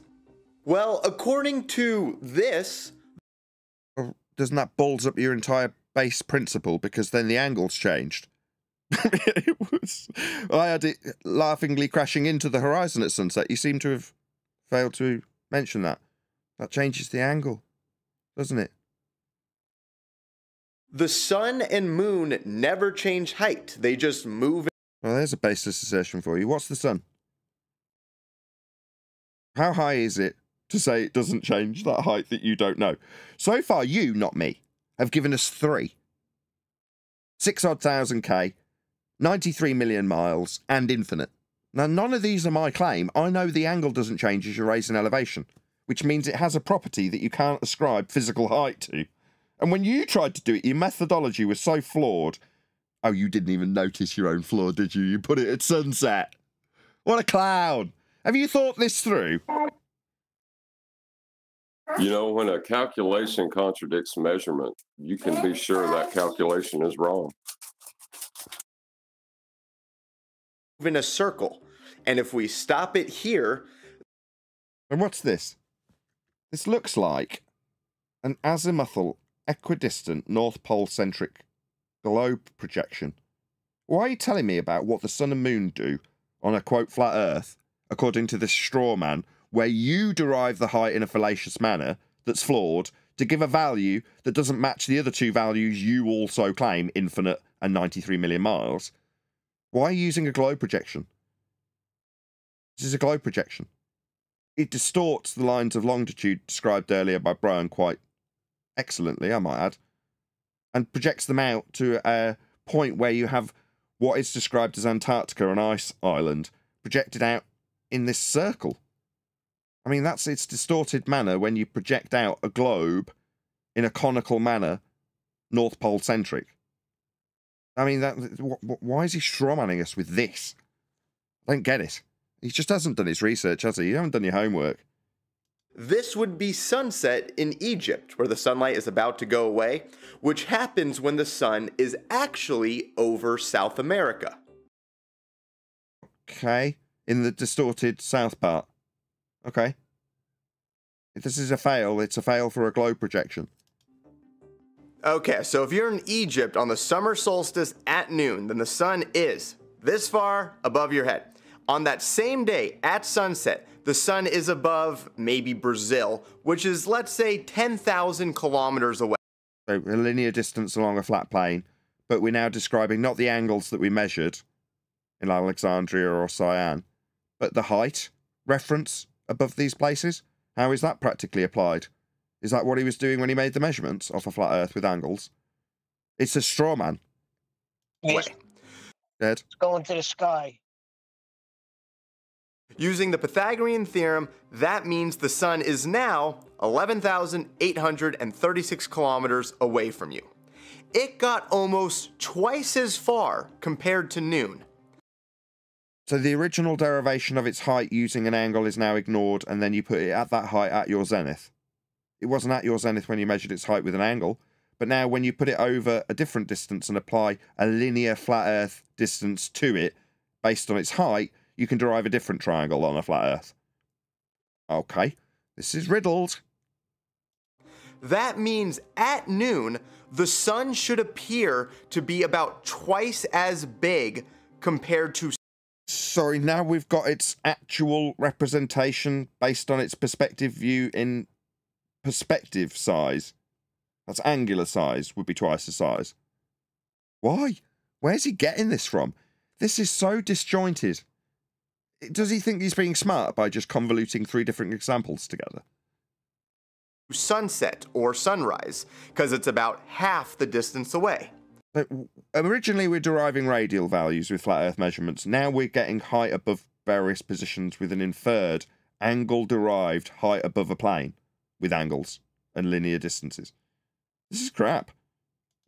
But that's not what anyone observes. The sun does not change size at all throughout the day. Does it not? I've got plenty of demonstrations of the perceived angular size with filters changing of the sun. What are you babbling about?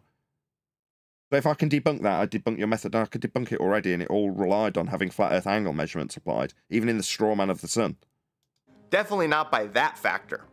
But because the sun doesn't change in angular size, Earth's not flat. That's his conclusion, isn't it? Am I missing something? Did I miss a step? Because the sun doesn't change in angular size, it can't be the height flat earthers say when we derive a height with a fallacious angle, therefore Earth isn't flat. I'm pretty sure I included everything. Am I wrong? In this shitty straw man? That's about it, yeah. Yeah. Oh, that's pathetic. Everyone on Earth sees the sun as the same size, and that can only happen if it's very far away relative to the size of the Earth. So that alone...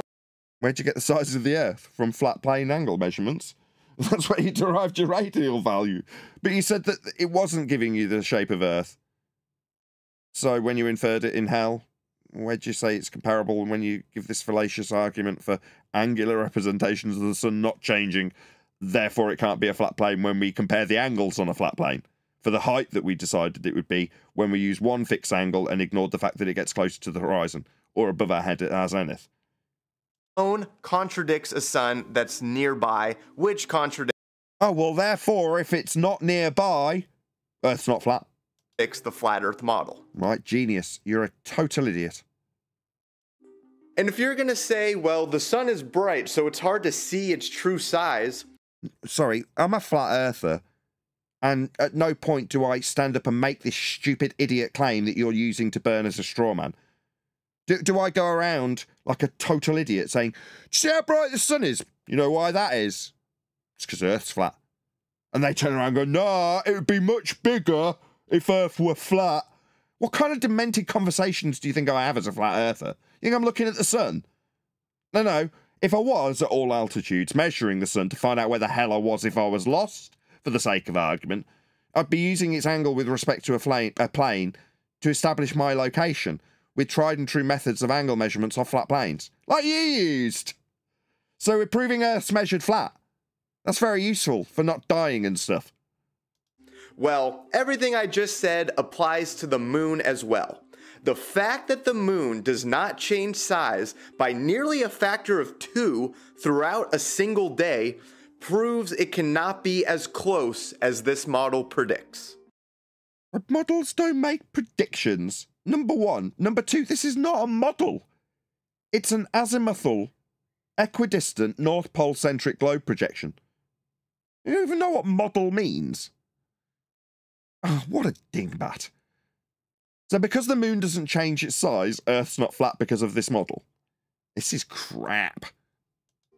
He's not even summarising his own crappy point that he's ambled his way along. I've done a better job of summarising it. Now we're juxtaposing it with it can't be this model. Right, okay.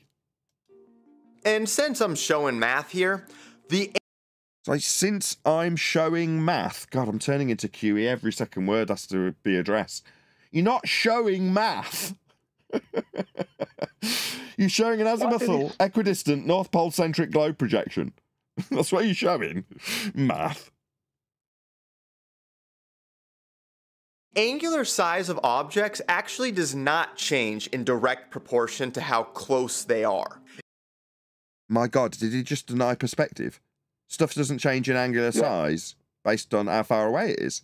So if I hold up a little toy cow and show you out the window a full-size cow in the distance, and they look pretty much the same size, you're going to hold true with that statement that you just made. Let's just hear that again. And since I'm showing math here, the angular size of objects actually does not change in direct proportion to how close they are. It's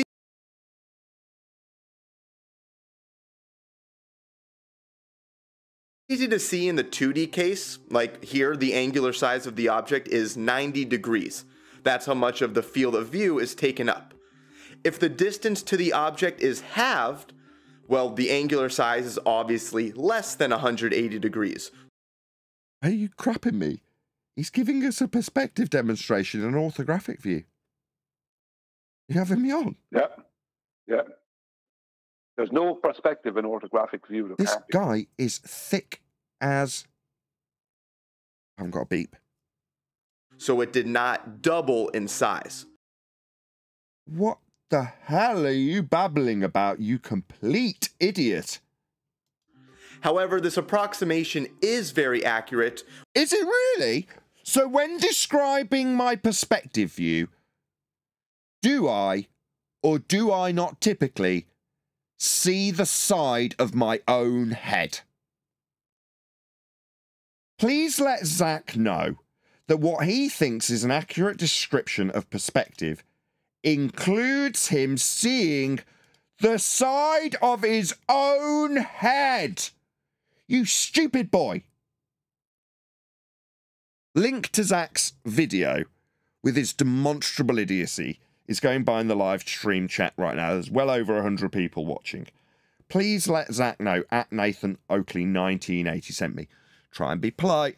Try, do your best to not berate his utter stupidity for this. Accurate? Yeah, generally when I'm describing how I see things in perspective, I don't use examples of seeing a small cow close up and a big cow far away. I'd describe seeing the side of my own head. What a clown! When the object is very far away relative to its size, which is the case for the sun and moon. They only take up about... Where's the side of my own head in this actual view of reality with the moon in it? So I don't seem to see my own head, mate. What's happened? Was your very accurate maths suddenly not matching up with reality because there's no side of my own head? What's going on? Did you not observe that in your own editing? Did you not see the disconnect that's happening right now? You stupid boy. Half a degree in our field of view. Field of view? Do I generally have my own head in my field of view with your very accurate orthographic representation? What a dingbat. The way I like to think about it is with orthographic views and being in hell. With arc length. A piece of the circumference. You like to think about arc lengths, do you? Sorry, Brian. A distance is given in arc lengths. Fair enough. Why do you like to think of distances as arc lengths, you stupid boy? Why would you like to think of angles being in hell, you stupid clown? Is it because that's what your globe religion taught you? Circumference of a circle is calculated simply as S equals R theta. Yeah, Brian. Yeah. Every single part, and this is always the way with this same type of video about Eratosthenes and the celestial bodies in general. Every single part of their attack on us, on the flat earth, involves the celestial bodies being tangible items that they can give a distance to. Every single time they attack us, it's always that. It's like you don't have any tangibility that you can prove or disprove, and you can't measure a distance to something. It's if as you rise, the angle to it doesn't change. That means you have zero knowledge to work with. All you have is the terrestrial angle. That's it. So every single one of these straw man arguments that they build up, they're all based off of the pre-assumption that they're looking at a tangible object, which they might be. I don't know what it is, but all I know is you can't measure a distance to it. Yeah, Thanks. I mean, you chuckled when I described it becoming near the horizon, but you were the first to point that out to me, because I'd never really considered it. But do you want to just break that down? I mean, I did it in a very jovial, summary type manner. What do you want me to break down? Just explain how his method's flawed when he's acquiring the angle, a fixed point above cyan, and taking that measurement and suggesting that he can extrapolate out the height. Like, what happens when you do the same exact measurement and the sun's at sunset? Yeah, well, I mean, that means the height is going to be completely different. If he does it an hour later or an hour beforehand, he's going to get a different height if he does it that way. You can't using trigonometry to gain a height to a celestial body, or with the celestial bodies in that way off of the terrestrial surface of Earth, is working outside the convention. And the convention exists in the way it exists because it has to exist that way. Because the celestial bodies do not behave like terrestrial objects. So you can't treat them like that. Precisely. But more to the point, to pull this apart, and I should have really said it earlier, but now is probably a better time. What happens when the moon is over the well in Cyan? And it's at the same point, height above the Earth for someone in Alexandria. What happens then? And your measurement is 7.24 degrees. I've just gone through the rest of his video. It's just the same piss in a different bottle all the way through the video. Yeah, because it's bad moon shadow at that point. Yeah, but what I'm just saying bad moon is... shadow. The whole heliocentric model falls apart with that. The entire thing is your typical begging the question, perspective hijacking and utilization of orthographic view. Moving angles to hell. I mean, it's what he's doing. At various different points, he's describing angle acquisitions off flat planes. But in terms of... Can I just make the point with the bad moon shadow? Just so go ahead. People that may not be aware of it. Sorry, it's because I'm well aware of it. Yes, go ahead. Good point. Yeah, because people may not realize why it destroys heliocentrism. And just for this guy, when the moon is in the same position above the well in Cyan, which it will be at some point in the year, and it's at the same angle for somebody, because it's at the same height above the same perceived height above the terrestrial Earth as the sun, and the angle from Alexandria to the moon at that point is 7.24 degrees. What does that mean? That means that I could claim that the moon is over 860,000 miles in diameter and 93 million miles away, and the sun is about 1,000 or 2,000 miles in diameter and 35,000 miles away. Or sorry, 135,000 or whatever it is in the globe model. Or I could claim both of them are both really big and far away. Like they're both over 800,000 miles in diameter and they're both 93 million miles away. Or I could claim both of them are small and local.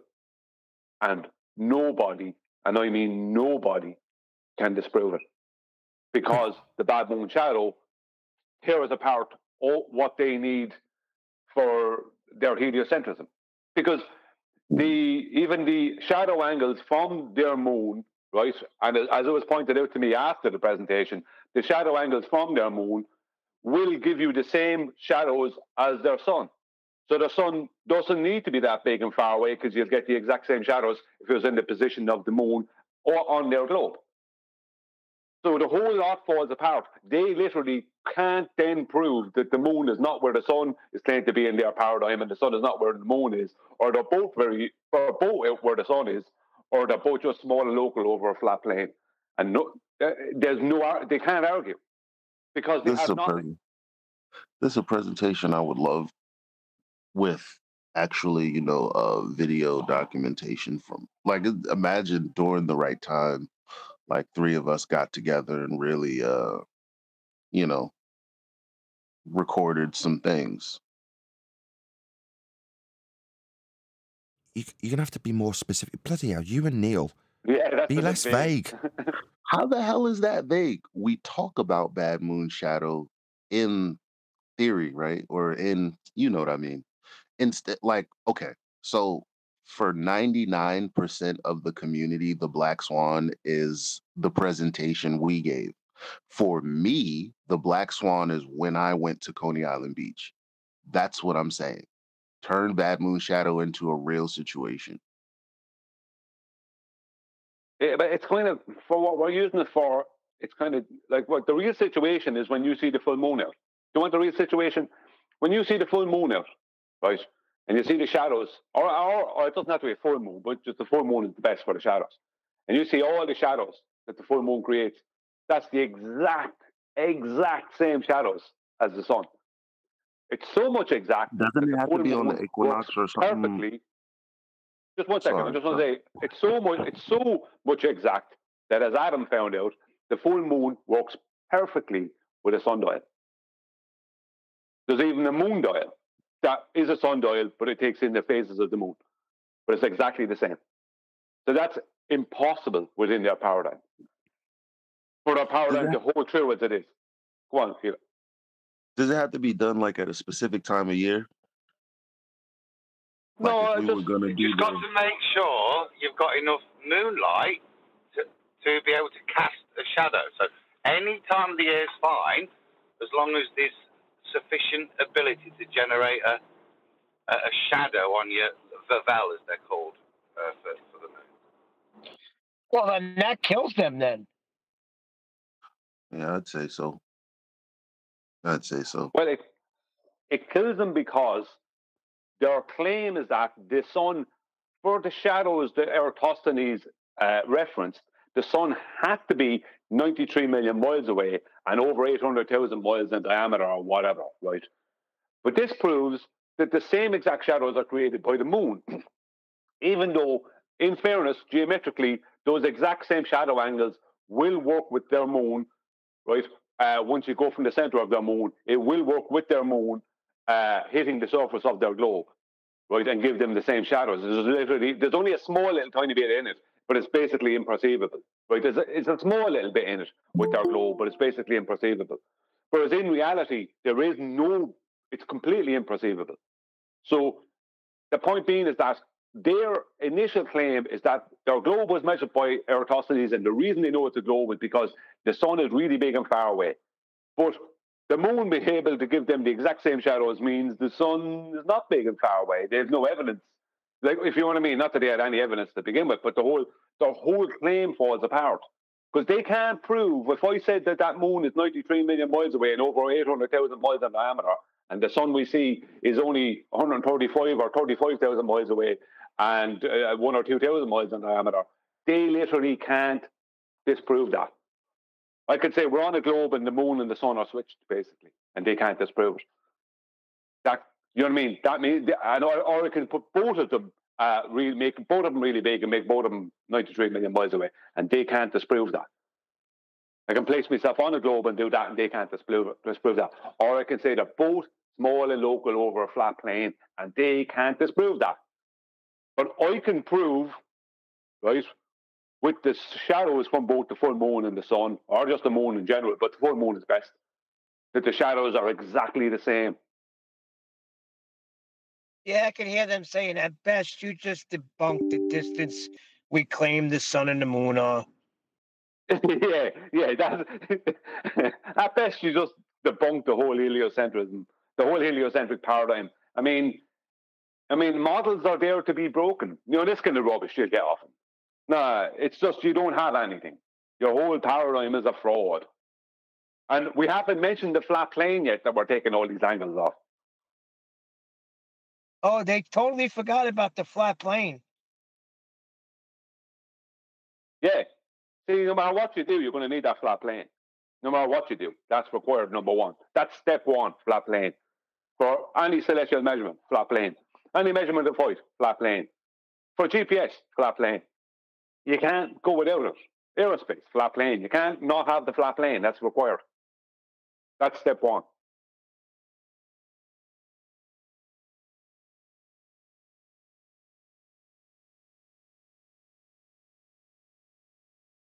Did we lose Nathan? I don't think so. Does Accidentally didn't open my line and didn't mute the others. They've all stopped working. Wonderful stuff. With that, I'm going to say a huge, massive, enormous thank you to both Discord and G+ panels for making today's live show possible. If you are watching this on either Nathan Oakley 1980 or Nathan Oakley premiering streams, though, stay tuned as there will be an after show to follow. You were indicted in your absence yesterday. That was I. I love when that happens. How's that? I think you've gone soft. You drop your standards just so you can have a lovely loving with you, Betty and Whitsett, and agree to disagree. It's just beautiful. It's just so emotionally fluffy. No, I think Whitsett got him. He used to love me. I think that kind of plucked his little strings there. Is that how it's working, QE? I didn't hear the charges for the indictment just yet. Did somebody give me the charge? Oh, you will, don't worry. Oh, you will. We're still doing the book later, about 7 o'clock again, Adam. Is that good? Yeah, good with me. I'm just out delivering at the moment, so but I'll be done with plenty of time for that. So yeah. Perfect. What time? Now it's not perfect. 3.5 hours from now. Is that right? 5, 6, 7. Yeah, 3.5 hours. Earlier, hold on. Oh, I thought it was Neil. Go on, Adam. If I get done earlier, I'll be at home earlier, so I can start earlier. I've only said 7 because I thought I was working till 6, but because I'm out delivering, I'll be done before then. So it's it's up to you. I'll be probably another hour, Oh, okay. and then I'm free after that. So let's make it 90 minutes from now. Would that be all right? Yeah, that sounds good. I should be back and done by then. Yeah. So say 5 o'clock Okay. our time then, Adam. 5 p.m. Just in case. Is that 90 minutes from now? Yeah, well, give or take. Right, it's 100 minutes from now, but yeah, give or take. Yeah, somewhere. Oh, yeah. That's fine. Is Whitson invited? Yes. All right. All right. Let's get back to the indictment. There was no indictment. Yeah, they said I was indicted yesterday. I was the judge. Yes, I was. I was the judge yesterday, by the way, and adjudicated a fair and reasonable. Did you shitters like? You shat it, you got out there as quick as you could, and you didn't even hear the evidence before you'd given your judgment. It was the most. I did hear it. I played all the evidence. Absolutely shocking. And then you interpreted the evidence in the most woolly, woke manner I've ever heard. What evidence it about was a what? very I'm so woke mad I judge. missed it. What are we talking about? I think yesterday. Judge Judy over there. Judge Judy over there. But Judge Judy and he's right. Judy. Judge Judy. Well, Judge Judy That's tends to be Judge very Brown. fair and balanced, I've found. What's wrong with Judge Judy? Yeah. Is it 4 minutes to Wapner? That's what I was thinking.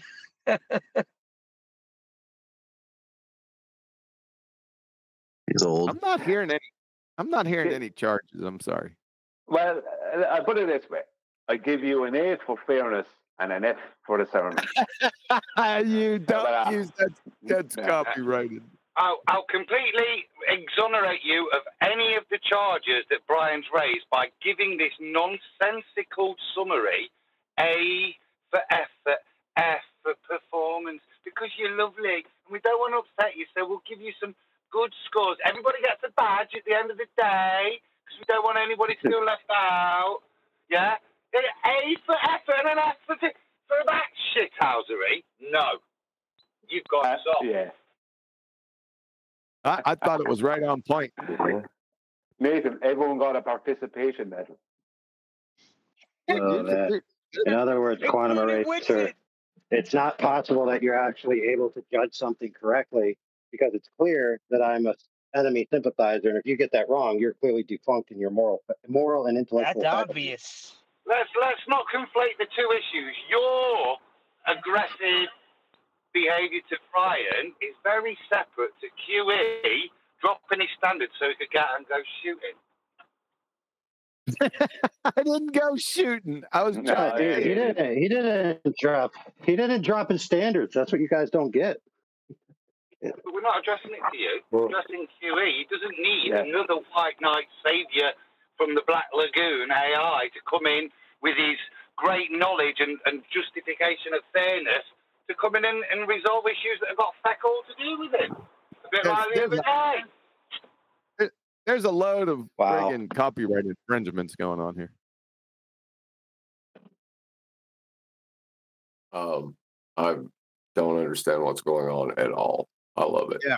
Well, you weren't there yesterday, so it was yesterday after my train wreck of a show that didn't go off. John, Oh, it didn't happen yesterday either. No. What happened? Internet. I'll tell everyone. Yeah, What happened? So I didn't. Sorry. Hold on. Let's get some background. So I didn't drop to go shooting. I dropped to complain about my ISP, and then I'm going to remove their charter. So in less than 24 hours. Well, no, about 24 hours from now, their charter will be removed. You tried We're going to switching try it off and on fiber again. this time. Say again? The router. Not the router. The router. So, yeah, I know. I tried to speak his own language. Yeah, no, it's done for. So we're gonna go to fiber. Treated me well 20 years ago. Let's see how it treats me this time.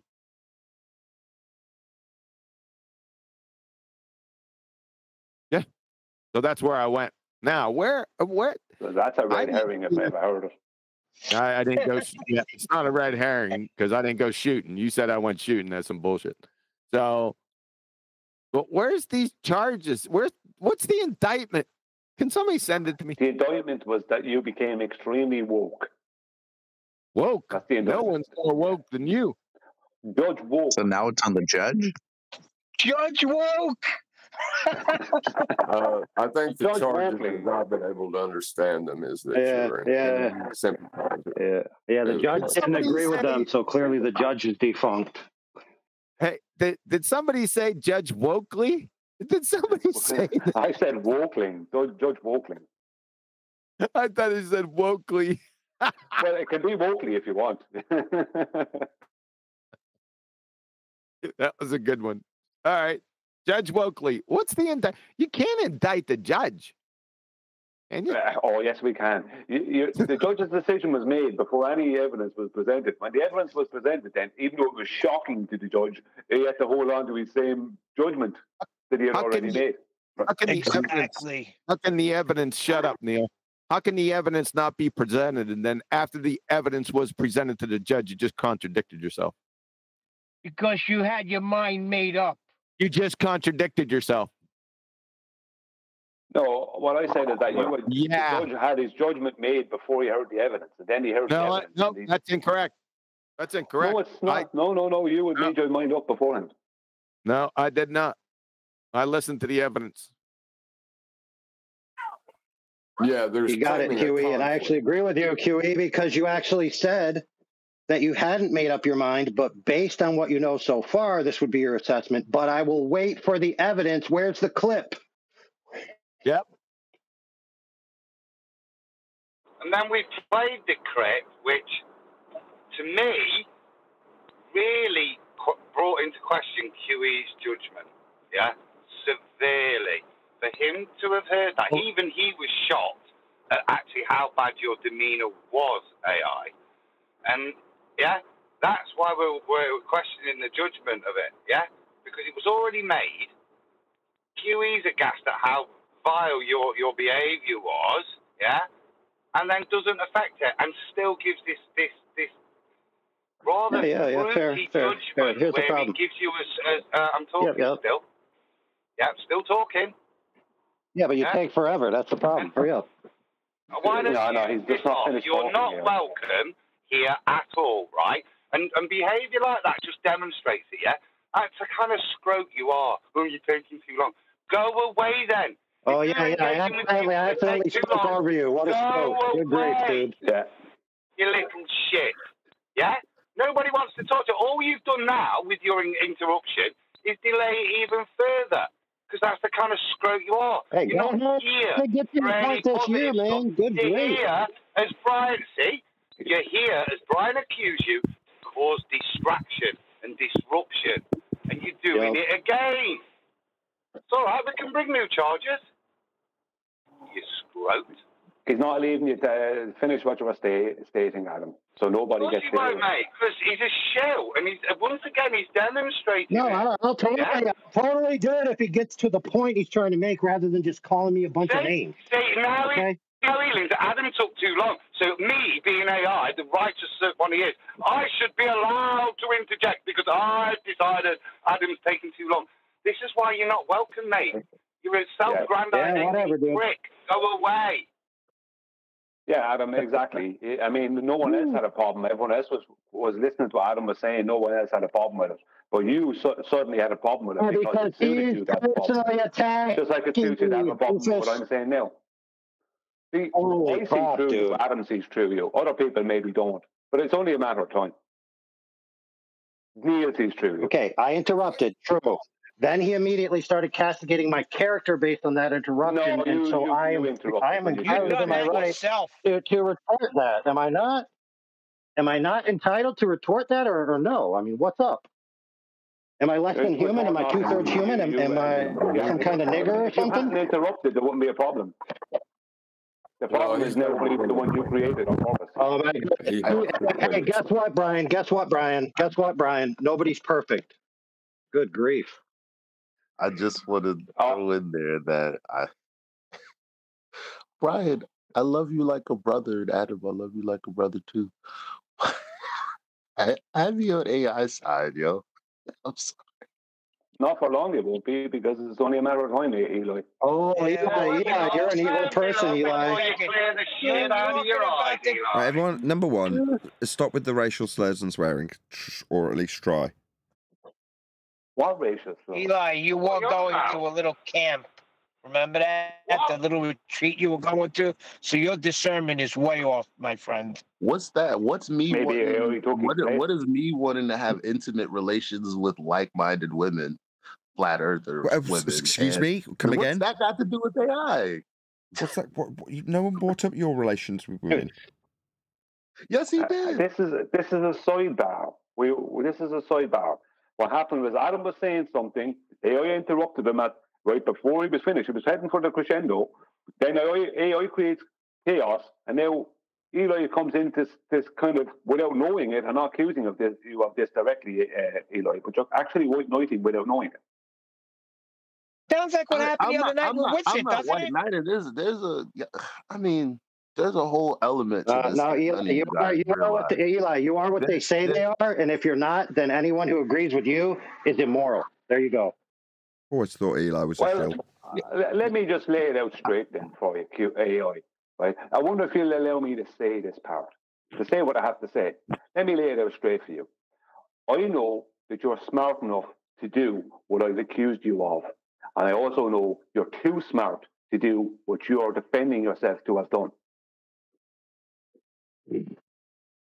Okay, I'll take that on board, and I'll give you this in return. If that is the case, then that means that my smartness outweighs any human frailty that I have. Now, I would never make the claim to be absolutely perfect, to be able to compose myself at all times with absolute intellect. Okay? So if you're attributing that to me, I take it as a compliment. I have attributed that to you, but it still means we can condemn you by those standards. So you still lose. I didn't hear an apology. No. Yeah, fair enough. So what you're saying is that in this instance, you're claiming that I have absolute control over what I'm doing at all times, and therefore what I did must have intentionally have been to subvert Brian and to favor the enemy. And that's the reason why I did it, because I'm just too smart. No, I never made that claim. You see, it wasn't just one time, it was several times in the same night. But is that fundamentally the problem, though? Hang on, Eli. If it's not, Eli, you're not helping this matter. Stepping in here, you don't even, honestly, please. You don't belong here, Eli. Just because I don't talk, I've been around. Eli, just let me address them for a second. It wasn't just one time, right? It was several times. I know it was several times, and I've tried to talk about that. It's been many times with me. Now, you see, when you spoke, Eli, that allowed him to come in and speak. It wasn't just one time there, it was several times, and it's been many times leading up to that with me. You were doing that nonsense with me, or similar nonsense. No. Yeah. Now you admitted, you admitted that. I'll admit. So check it out. I'll give you an example. So you do have a problem. I'll give you an example. Right. So hang on, and I'll finish. So I know for a fact that you're smart enough to do exactly what I accused you of doing, and you're too smart to be as stupid as you're claiming to have been. It's nothing about losing control or any of the rest of it. It's premeditated and timed. That's what you are. That's your opinion, dude.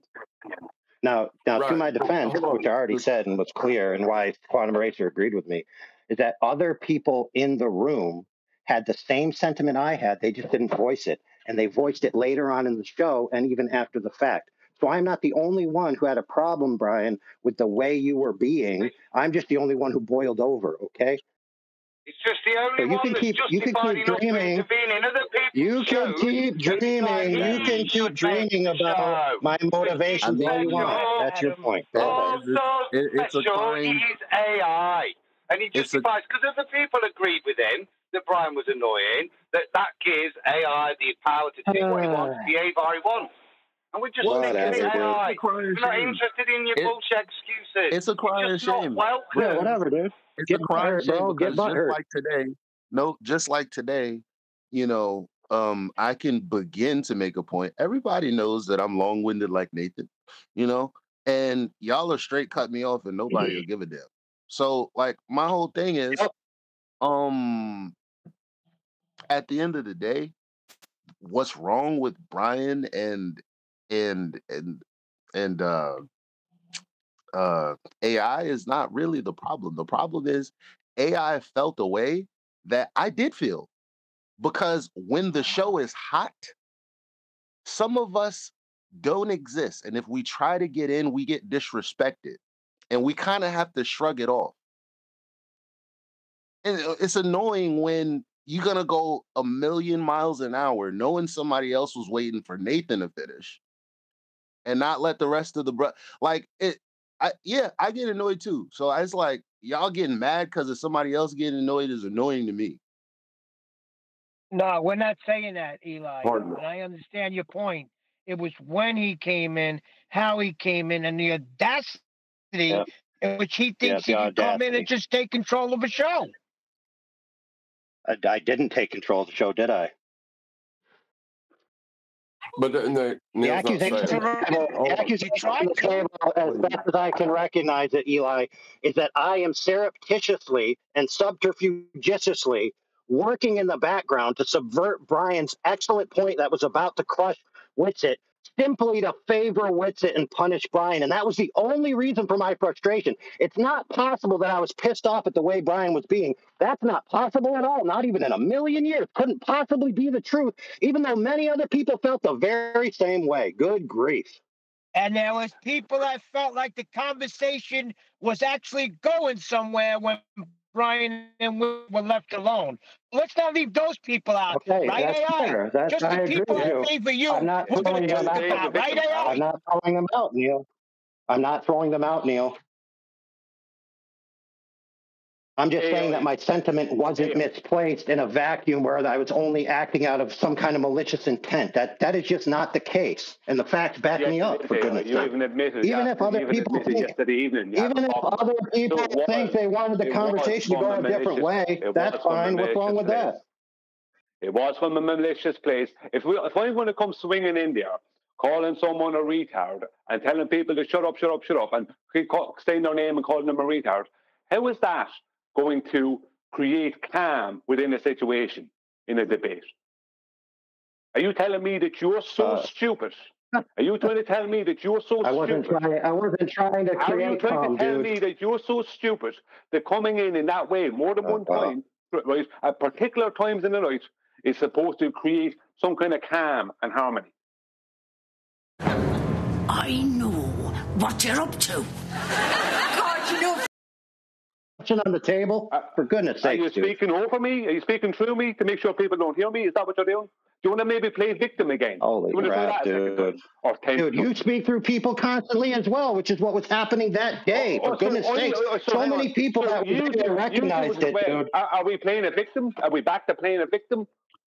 Oh, well, victim, dude, Brian, you're the one playing the victim that you got yelled at. That's not.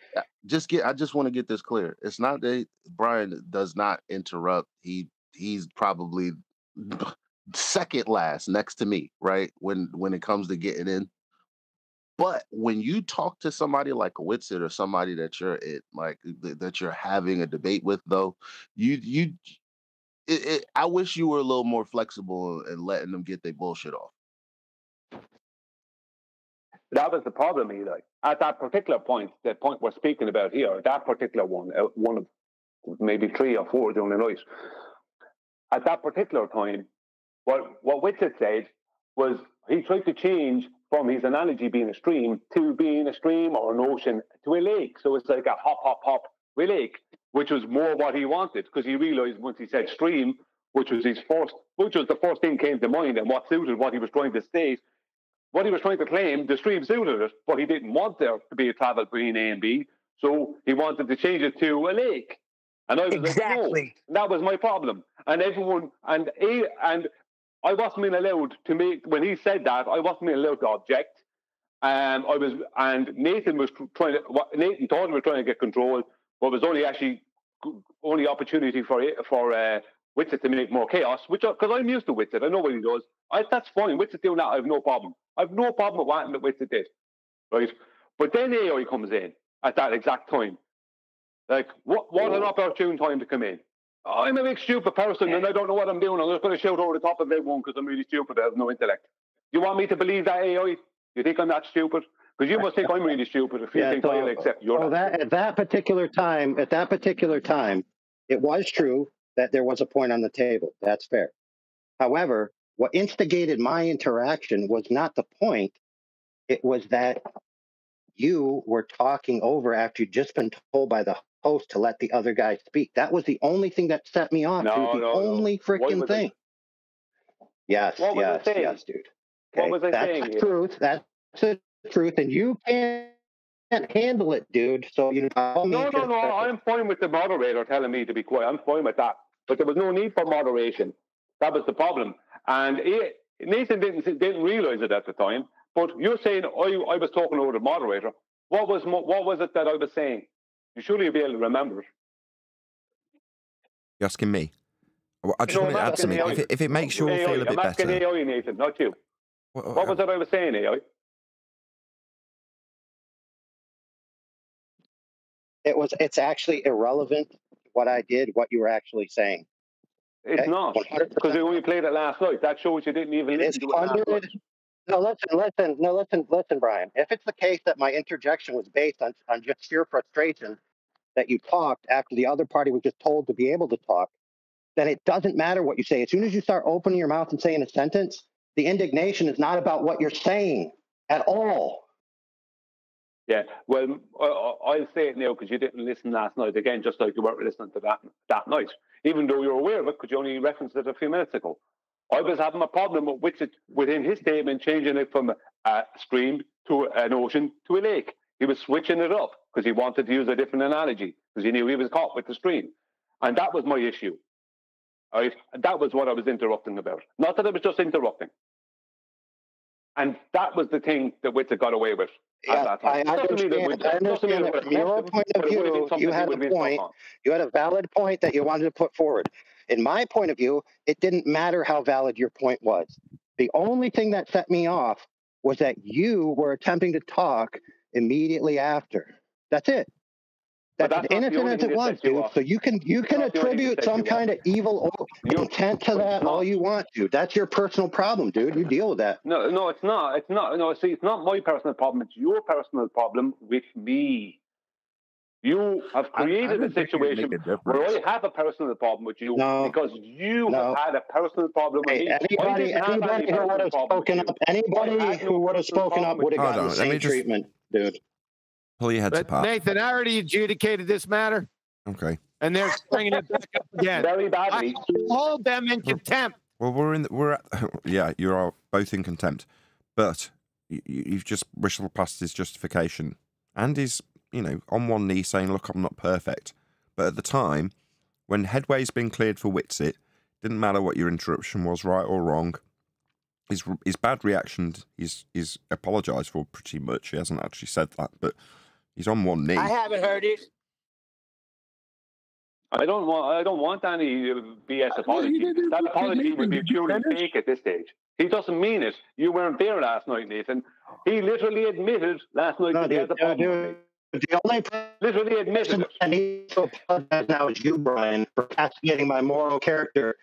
Okay. Okay, look, I think we can. I just told you to shut up. We're reasonable, man. I think there's something that can satisfy Brian.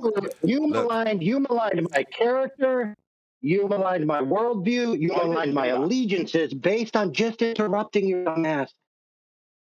No, it wasn't just interrupting me. It wasn't just some random interruption just one time. Hey, brother, you don't get it, dude, but you are the one who committed the greater offense, dude.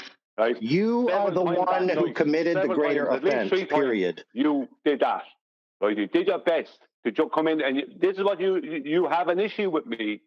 Right? And it didn't matter if it was Witsit there, because you definitely have more favour for Witsit. That's 100%. I think there's both sides of the argument. There's validity to both sides, so I think it's only reasonable you both get the same punishment. I think 10 lashes for each of you. No, why does personality? Why does personality even matter? Like, who cares if he likes you? or It's you not like about him? liking me. It's not. Not Eli, about liking it. Eli, He you're has an completely issue. gotten this the wrong way. So if it's Right? not It's about not that, about why whether is he it likes an me or not. element It's in not your about that. rebuttal? Is what I'm saying. He's allowed I to don't like. dislike me, Eli. Eli, I he's don't allowed like to things dislike that me. There's people no. claim are irrelevant that end up elements in their argument. Yeah, That's just me. It's not about liking. Hey, I don't care if he doesn't like me as a person. That's fine, right? But at that instance, he used the fact that he didn't like me and favoured Witsit more to actually help out Witsit and to hinder me. That's what he did more than one time in the night. No, That's no, what happened. not at all. It could be perceived Dude, that way, not but at I all. don't. Hold on. It could be perceived that way, but I don't think that's his motivation, and he's explained that. Oh no, he's explained his motivation. The explanation means nothing to me. I know what happened. I'm 100% correct, and I'll be So if you know what happened, then Guess there's what? no correcting. In my defense, yeah, go ahead, Eli. Yeah, check it out, Eli. In my defense, numerous people came up and confessed while this all was occurring that they personally have received the exact same treatment from me for the exact same event. Hang on, Why Neil. can't Let me he throw this finish back at him. his one? Like, why can't Let he me just throw this finish? back His at him. mic is already a train wreck. Come on. Yeah, let me throw this back he at him. said it 5 Hang times, on. Eli. Yeah, So yeah. what? Neil is correct, Eli. Hang on, Neil. Let me throw this back at him. I had people coming to me, saying to me, what was AI at? What was that about with AI? People saying that. So, but does that matter? No. What matters is that what actually happened. And I know No, what it does happened. matter. It does matter, Brian. It matters. What matters Okay, to me it matters is that some what people. happened, and I'm No, fully check it aware out, of Brian. it. It's very simple. You might talk Some other people people around this. thought You I was never out of talk me around line. it. Some people thought I was out of line. Some people thought I was voicing frustrations that they had. Right? So it's a mixed bag of how people were interpreting what was going on. That's what I'm trying to say here, dude. So for you to Yeah, but it means divine nothing that what it other must people be the think. case that I had malevolent intentions, you're just dumb, dude. Really? Because you last I week have you not. admitted to I having a have problem not with me. once. I have not once been. I don't know why comfortable you're with- not I allowing me. have not once. Why are been you not allowing me comfortable- to speak? I had because I don't give a. Look, man. Let's see, there you go. Yeah, that's not important. Like y'all got to get y'all shit together. We're on the same. We're on the same team. Like, and I don't say me that and a you lot. are. Me and him are not. And he's not on your team either. But here's my thing, and it maybe it'll annoy some of you to hear. I done slipped up and almost asked Witsit a personal question, which would mean that I'm a hypocrite because we're not supposed to be friends, right? But the bottom line is, even though I've declared him not a friend, I hate the way the conversation goes whenever he happens to pop up on the show. Because I feel like there's a certain way to do it. I would do it a certain way. And I just hate the way I don't think it's fair enough. And I get that. I mean, there's a lot of shit where I'm like, okay, he's doing the logical fallacy thing. Okay, but no, hang on. he's doing the runaway train thing. But what I'm saying is the perception of everyone else, that is on us too, like how we handle things. And I don't like how we handle things, not just you, Brian, but a number of people. So you got to take that criticism on the chin, man. Yeah, but this is not a criticism issue. I don't mind taking criticism. I know what I'm brother, Brian's always right, brother. You're wrong, bro. Hang on, Eli. It's Eli I'm speaking to. I can take criticism on the chin. I know I overtalk a bit. I understand I do that sometimes. I'm not going to say I don't do that. I knew when I came in, when Witsit was saying river, lake, ocean, whichever, that I knew that I was interjecting at that point, but I was only doing it because he was changing his position. Right, but I was interjecting. I'm not going to deny that. The point being, Eli, is that what Witsit does, I don't have any issue with Witsit, other than the claims he makes and the way he goes about things. But Witsit personally, I don't have any issue with. Right, what Witsit does, he comes in, creates chaos, right, gains a load of enemies, and then claims to be the victim of the enemies that he created. You can't come in and speak in some of the ways that he speaks and not create chaos. So he creates the chaos that he then claims to be the victim of. Do you know what I mean? That's a perfect analogy. Yeah, and you know what I've thought my whole life, because since like kindergarten, there's always that one person that for whatever reason is super personable, but manipulates people in a way that causes friends who've been friends since, like, I don't know, the stroller. Like, now all of a sudden they're not friends. We've realized that in junior high school. We've realized that in high school. Then we looked to politics and the news when we got older, and we're like, oh, they're doing the same thing. My problem is with you guys who can't get past or beyond when somebody's doing that. And I can't keep blaming the person that's the fox in the hen house. On a positive note, though, and What are you talking I just want about, to, I don't want Eli? to cheer everyone up. If it makes you all feel better, I personally am largely, if not entirely, completely unaffected by all of this. I hope that will, make you feel a bit better. I doubt that improved anyone's mood, but I am glad to hear it. It made me chuckle. It improved my mood. I'm glad to hear when rational, sane people don't let this butt hurt themselves into oblivion. I suppose if you're an insane butt-hurt idiot, I suppose is what just kind of saying. If I didn't agree with you, that's what it would be. Insane butt-hurt. No, dude. That's what agree with me in what way, dude? That's what you've implied. Look, your opinion of what happened is your opinion, dude. Yeah. Okay. I better start agreeing with you then. I didn't say that. You're free to have your opinion, dude. AI, what is Go your right issue ahead. with Brian anyway? Who cares? Okay, were you there? Were you there yesterday, Neil, during the court case? What's your issue with Brian? All right, Neil, were you there during the court case? Yes or no? Yes, I was there, but I didn't hear that part. Yes, you were there, and I explained it three. I explained it 3 times. I explained it 3 times. And the nature of what I explained the situation is that Brian will offer a filibuster over everyone. Which is what Neil's doing to you now. Neil, I relent. I relent, Neil, since you actually don't want the answer. So I relent. You don't deserve the answer.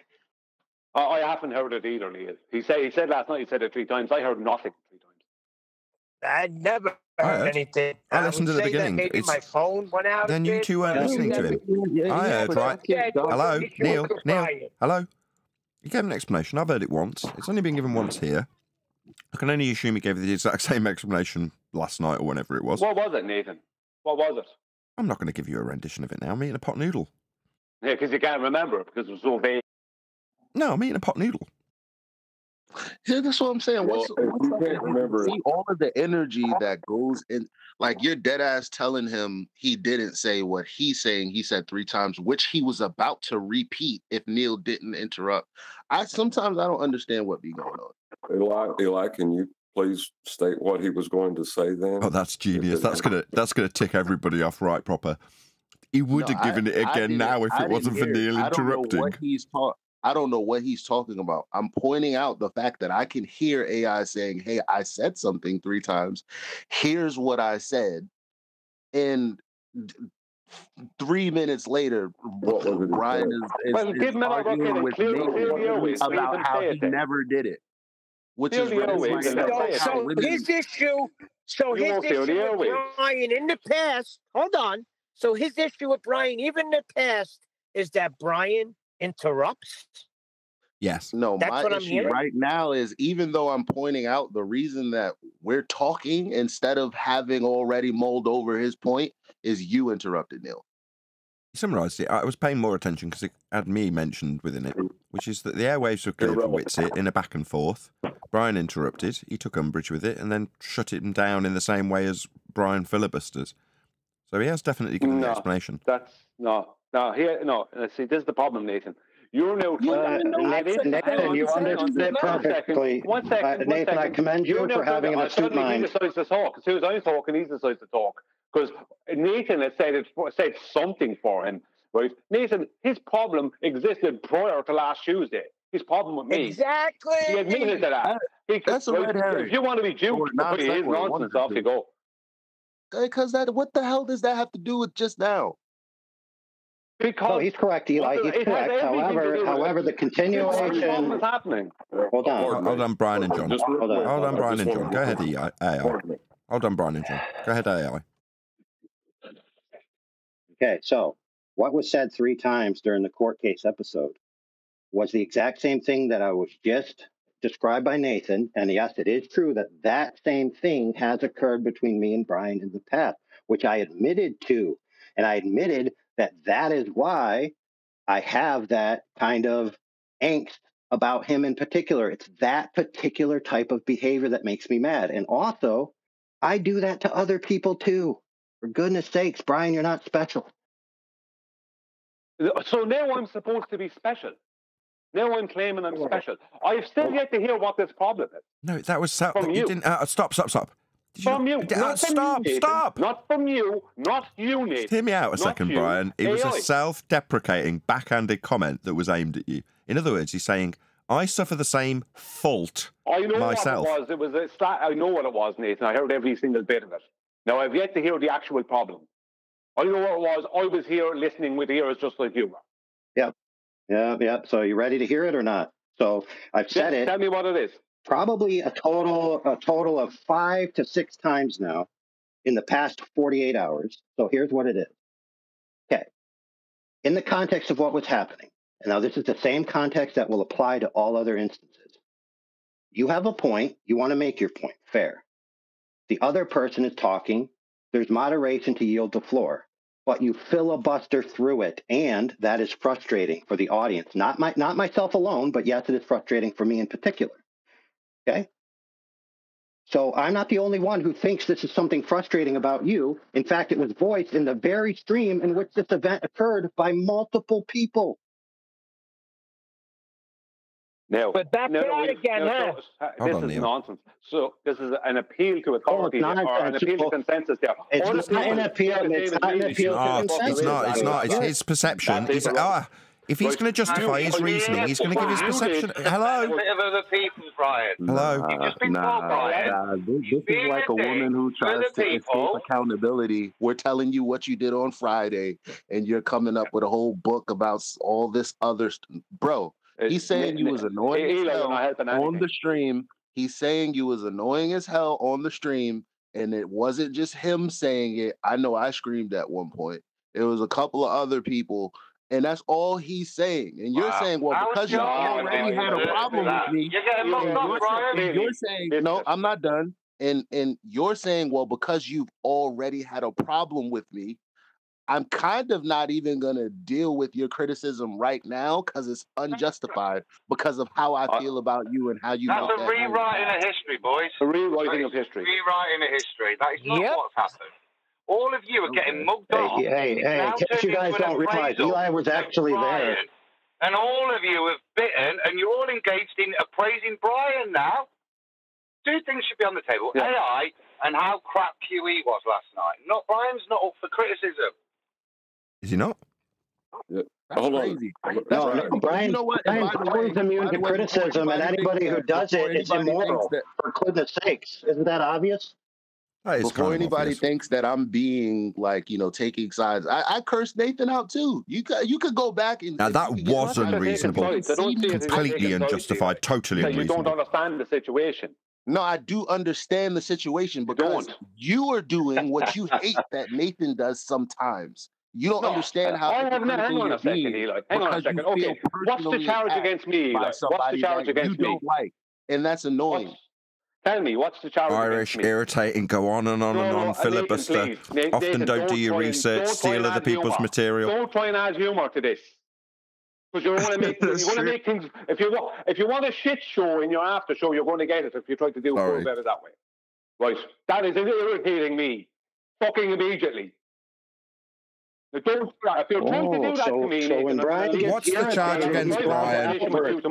What's the charge? If that's what you're trying to do to me. No, I'll get back on track. What's the charge against Brian? He's not helping.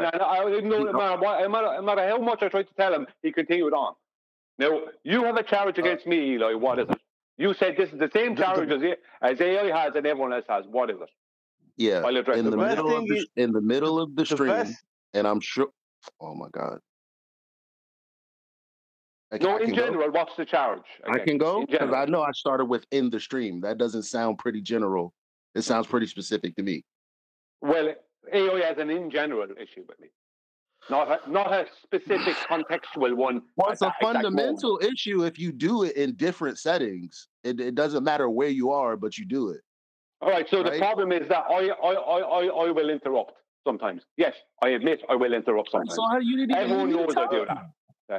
So now that Can I've I say accepted something? that I interrupt sometimes, what the hell? What does any of that got to do? Listen, guys, for goodness sakes, let Eli tell you his impression, for goodness to sake. clearly, and I didn't even get a chance to clearly lay it out. Like, you just took over the whole you questioning what I have a problem with. You Well, took it over seems to me that I'm now, Adam, I'm up on the stands, supposed to be defending when I was the one who was attacked.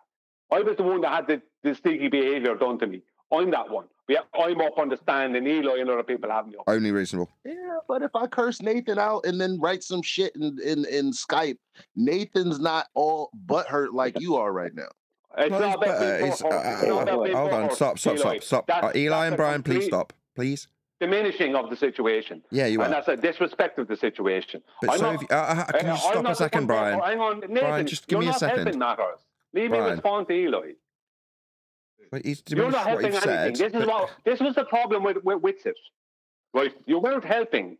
You were coming to try and help when you weren't helping. Now, I will be quiet because you want me to be, but it's not helping. Okay. But you've diminished what everyone's got an issue with by saying, yeah, that's just how I am. No, that's not everyone has an issue with me. AI has a specific personal issue with me, and he's not actually stating what it is. He's trying to say, oh, that I interrupt and I annoy everyone. So annoy him. That's a load of rubbish. Dude. That's the issue. Are we really going to gaslight everyone who just heard me say it? What he did was premeditated. It wasn't just him there and then. It was premeditated what he did there and right to me. Right? But you you're will not not God, so convince you me. don't know You will that, not gaslight. No, I will not be convinced in any other way towards any other thing. But you convinced yourself is the problem. That's the problem. It's not what's happening to you, Eli. And Eli, you can't see the wood for the trees here. I know.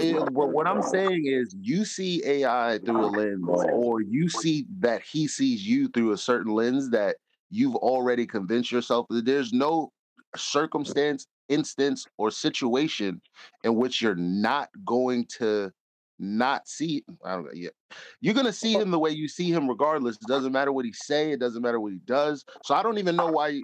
At that point, I if I had feel no like that issue. about somebody, I would totally disengage, because there's nothing he says is gonna turn around what you think anyway. It's what you're telling us. You don't care what he says, what I say, what anybody says. I already he's have the scum, evidence, and that's where you're at. So why don't you? I already have the make evidence to support what I think and what Okay, I what's the evidence before for this Witsit and AI collaboration? What's the evidence before? Because AI has had an issue with me for a long while, and he admitted it last night.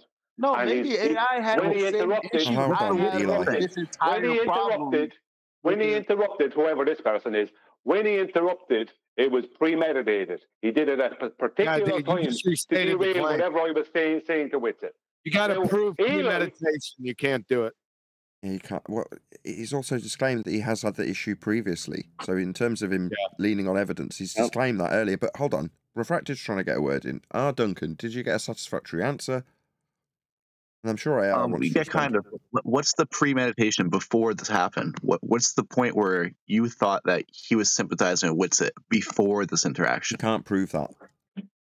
This interaction was what gave me that impression, more than that else. I've heard him speaking in the past, things about Ether and about Witsit and stuff, but this interaction, it wasn't about that he was trying to support Witsit prior to this, is that he decided to be premeditated when I was speaking to Witsit, and it didn't matter to him that he was helping Witsit. All that mattered to him is that he was hindering me. So it's not that he's constantly supporting Witsit. I can't support that claim. The point is that what he did the other night, right, 1 week ago, helped Witsit and hindered me, and he did it on purpose, and he was premeditated. You don't know that. Everyone else, stop. Thank you. We got that. Stop. It's just rinsing and repeating his claim. Yes, he is. Stop. I'm sure AI wants to respond to all of this because he sat tolerantly for about the last 5 minutes. Yes, I do. This is an easy issue. John's had his hand up for a while and he keeps opening his mic, so I should. Yeah, but we already indicated this. For the people that simple. weren't there, guys are 3-year-olds. Yeah, I know. Hold on, the woke judge wants to get his two Pennyworth in too before AI or John. Yelled to me to explain myself. Go ahead. Well, I'm just does John Refracted wants to get a word So am in? I being yielded Judge to or wants to no? get a Which word one? in. I've got to try and control all of you. I know you want to respond to all of that because you've had about 4 people's worth of stuff to respond to now. So I think you should go first, then Refracted. Yep, fair. Okay, so the event of that night is Oh, you're robotic. Oh yeah, that's just great. Ryan's You're interpretation. robotic. It's chaos. Hold on. Hey, I'll give me 1 second. No worries.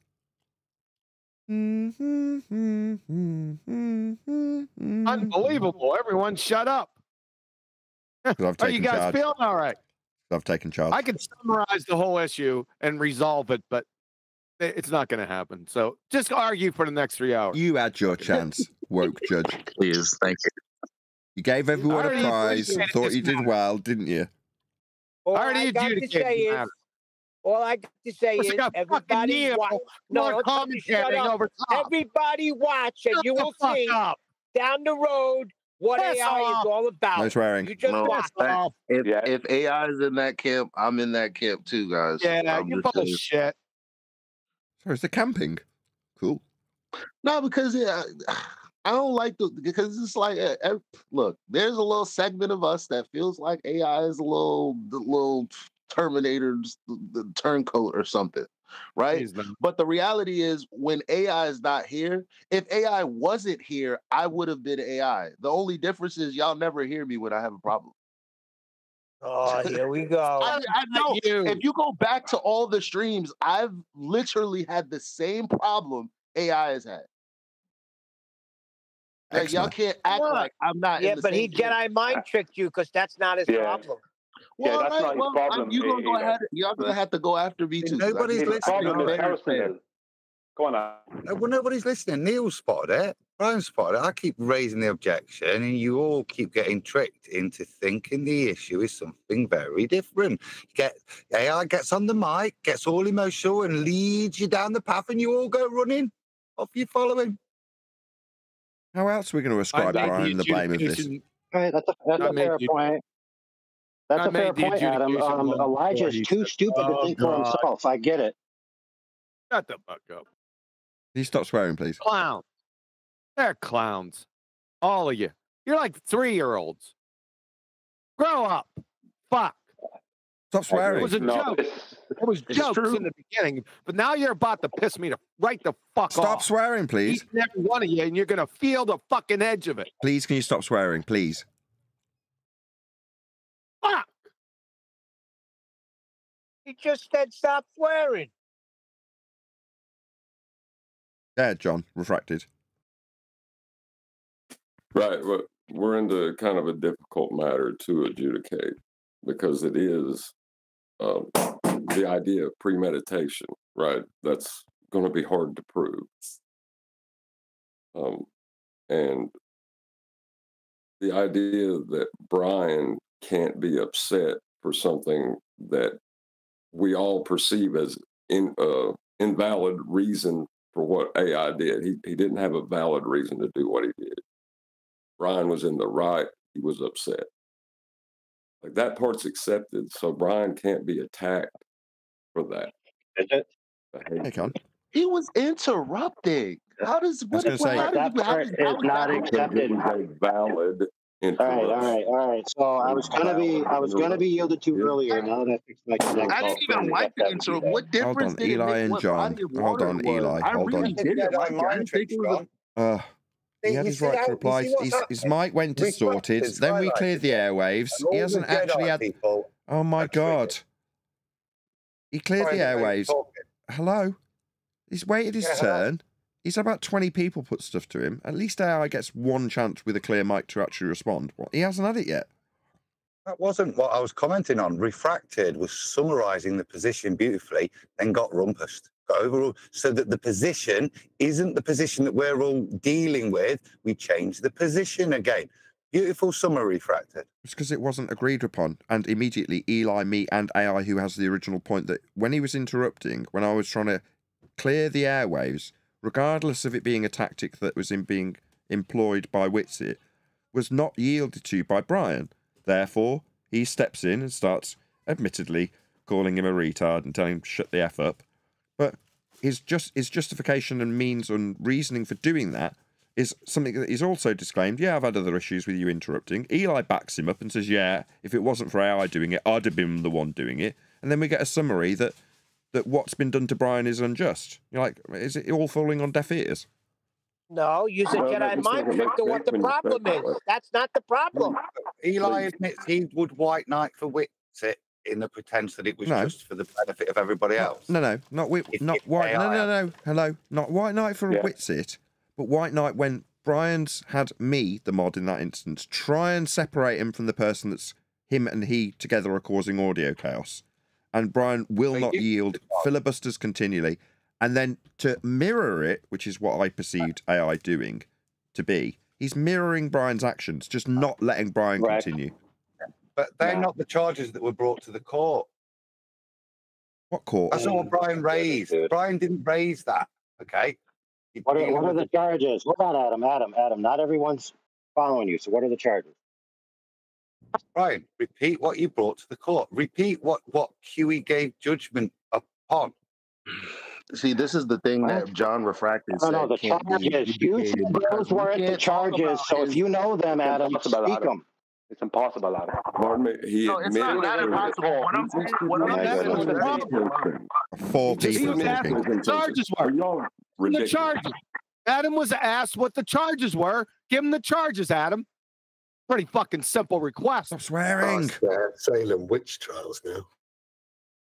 What are the charges? Megan, go on. Do you want me to the best of my memory, the charges? That's what you were asked. Yeah. You said that we had the charges wrong. We're not dealing with the charges. So what are the charges? The charges Makes sense, doesn't it? Ready? The charges from Brian, and Brian can correct me because there is charges, but the interruptions from AI, right, irrespective of his personal love of Brian or not, were timed in such a way on purpose so as to white knight for Witsit. Okay, now, you got okay. That's number one charge. The judgment on. That's number one charge. Go ahead and prove that they were premeditated and purposeful. You reach judgment on that, and I don't disagree with the judgment at all. Yeah, because it's speaking to motivation, so it's an impossible thing with the evidence we've got to prove. So that charge is recused or kicked out. What's the next charge? For you to. What was the next one? I think that was pretty much it. That was the main and full charge. Yeah. Well, that's chucked out. Hold on. That is my claim. Yeah, okay. Well, that's rejected. So what we're left with, Brian getting moaned at for interrupting. That's all that's left. It wasn't rejected. Well, rejected by who?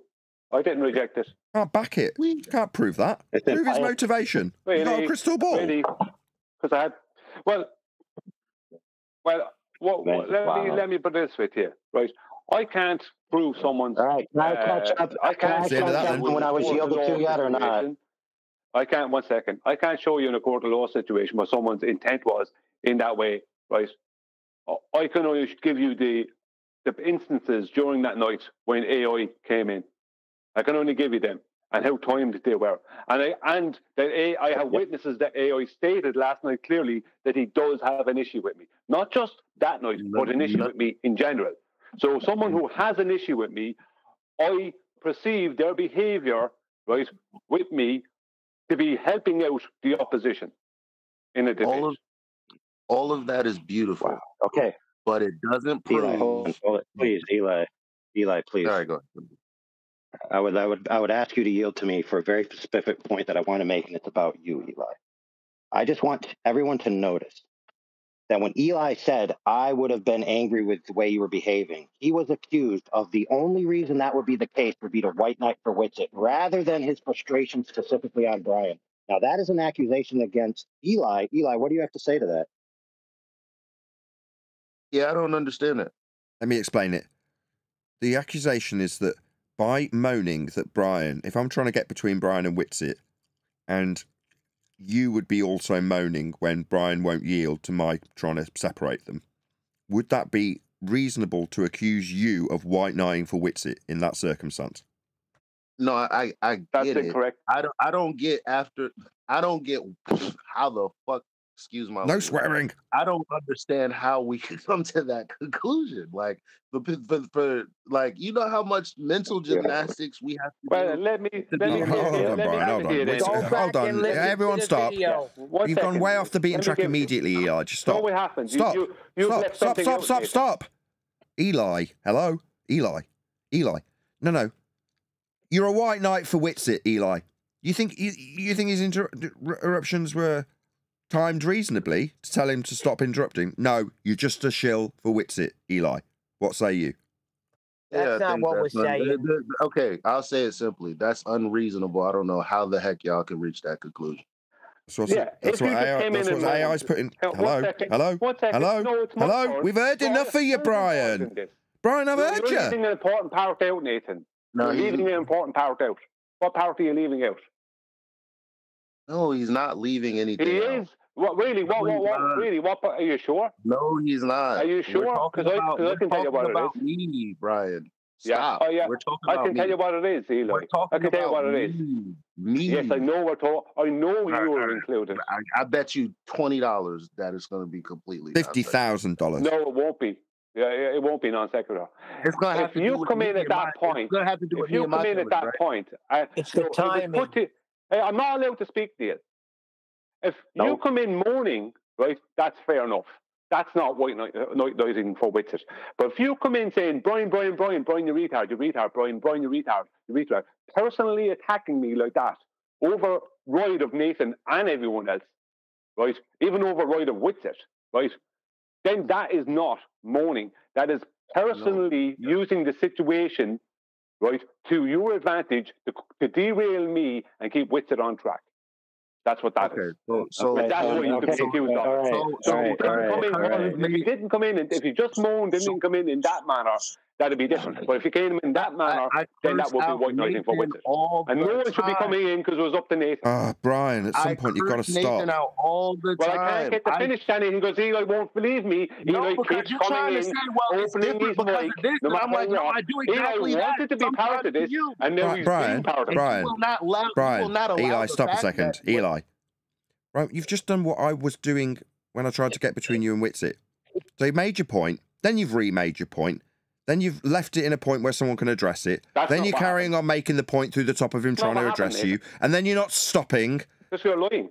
Not lying. That's what's just happened. It happened 15 seconds ago. Really? Tell me what happened. You're a liar, Nathan. You're a liar, Nathan. That's what he just accused you of. You're a liar, Nathan. Tell me what happened. I took that back. Tell me what happened. You put something to Tell me Eli. what my interruption was. You put something to Eli, then you repeated it, then you summarised it. Now, by the time he's heard it a couple of times, he wants to respond to it. Now's my second attempt of trying to summarise it, and you're talking straight through the middle of me. I'll try a third time. Brian, this is impossible. Now you've triggered. Now what Brian's done is triggered Neil to yammer through the top of me. So now we've got, thanks to Brian, complete audio chaos. Thanks to you, Brian. You caused that. No, not me. I didn't cause it, Nathan. Yeah, I've made 4 attempts to summarise something you haven't allowed me. 4 attempts. So just allow me to finish, and then Eli. I was in the middle of a sentence. I was talking. You yammered through me. I've made 4 attempts. You're causing this, Brian. Now, when it's pointed out to you, it's just how you are. Yeah, I know I'm guilty of that. Yeah, people have got a problem with it, and they're objecting to you. I don't care. Sometimes, Nathan. Not all the time. Sometimes. Yeah, well, sometimes people are going to object. Sometimes they do. So, yeah, and when sometimes people I'm just trying to respond, and it's just like you keep going with the same thing. You're still talking while I'm responding, Brian. It's pissing me off. I'm the problem. You need to stop. That's what's happening. You need to actually stop a sentence. No, I won't. No, I won't. Now, you just keep going indefinitely.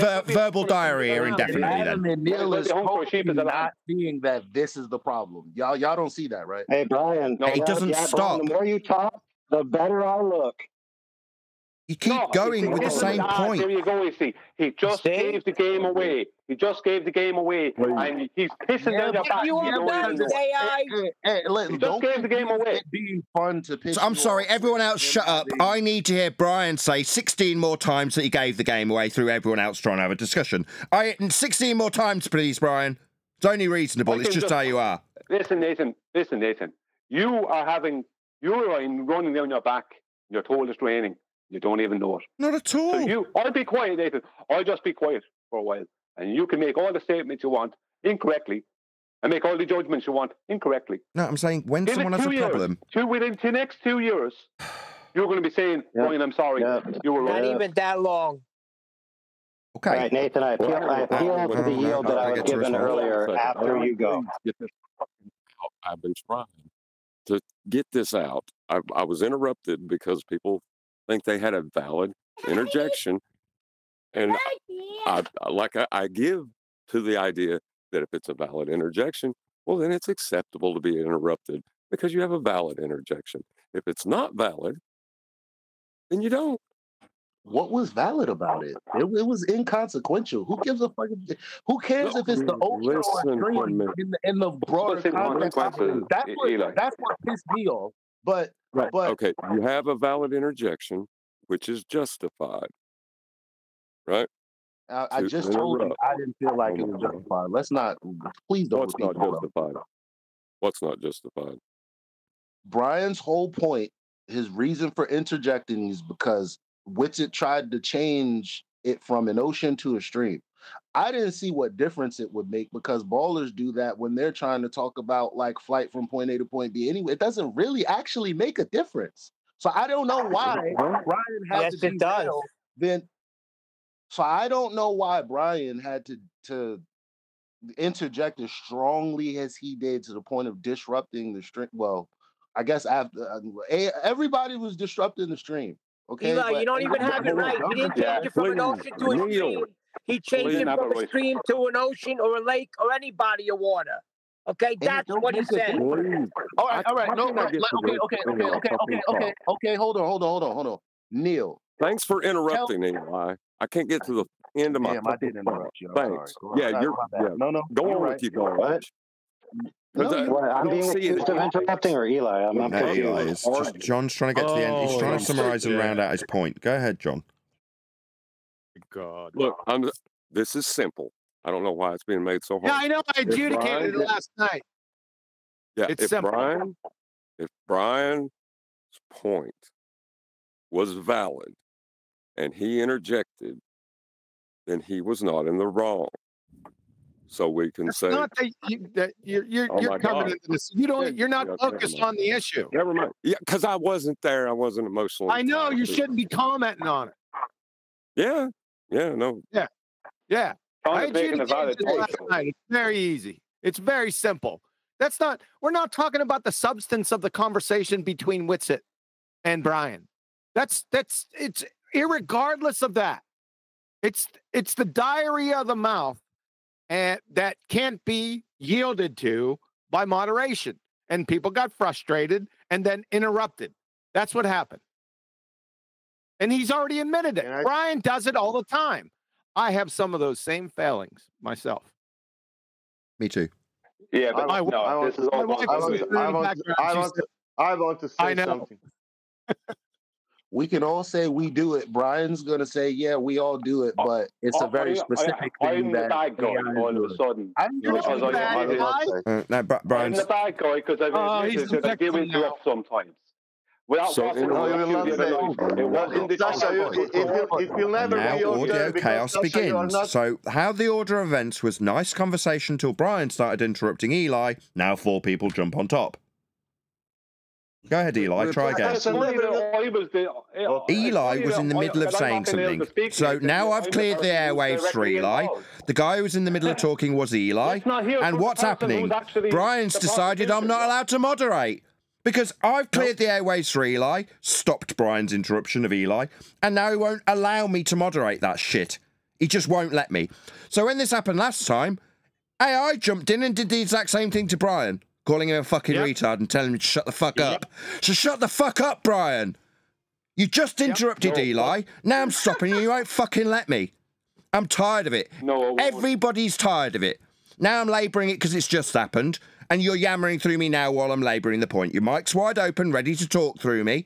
Yeah, Eli's sick of it, AI's sick of it. But when AI's sick of it, he's shilling for bloody Witsit. No, you just won't tolerate moderation.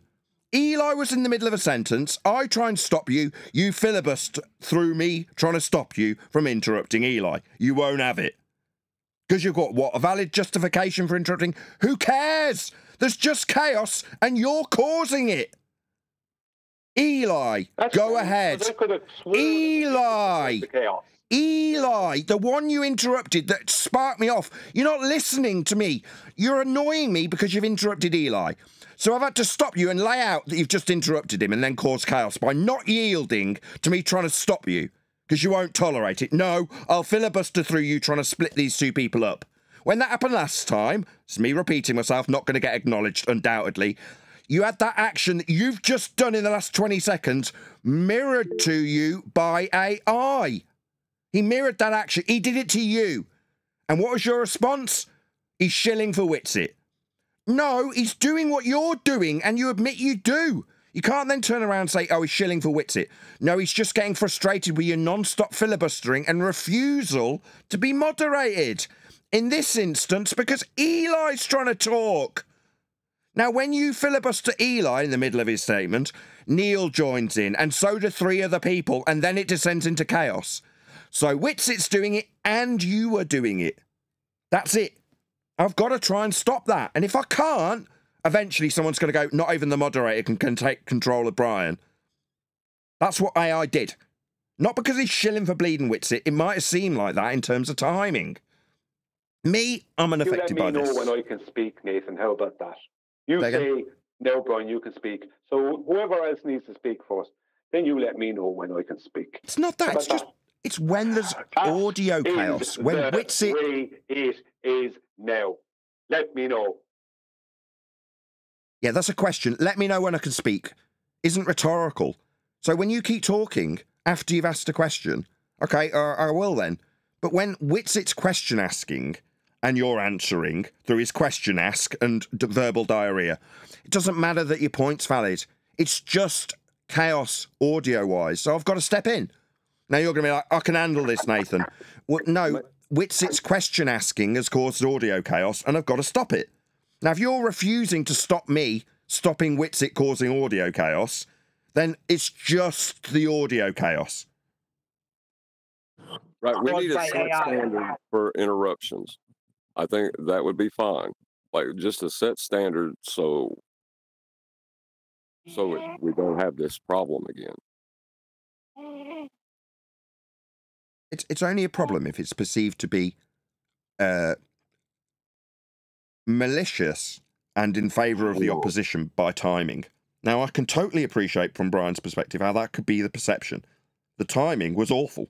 It's generated 2 days of courtroom discussion, it seems. Now, as I say, I just want to make everybody a bit calmer.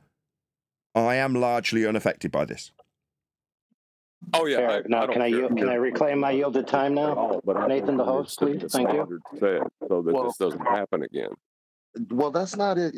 Okay, so I saw what you wrote in the chat. I'm gonna address that, and I know AI is right there, but I want to accentuate what Nathan said. The point at which, in the conversation, right, you start claiming that AI is doing it specifically for something, whatever reason, any malicious intent. Where you lose us is we've done the same things. We've committed the same acts.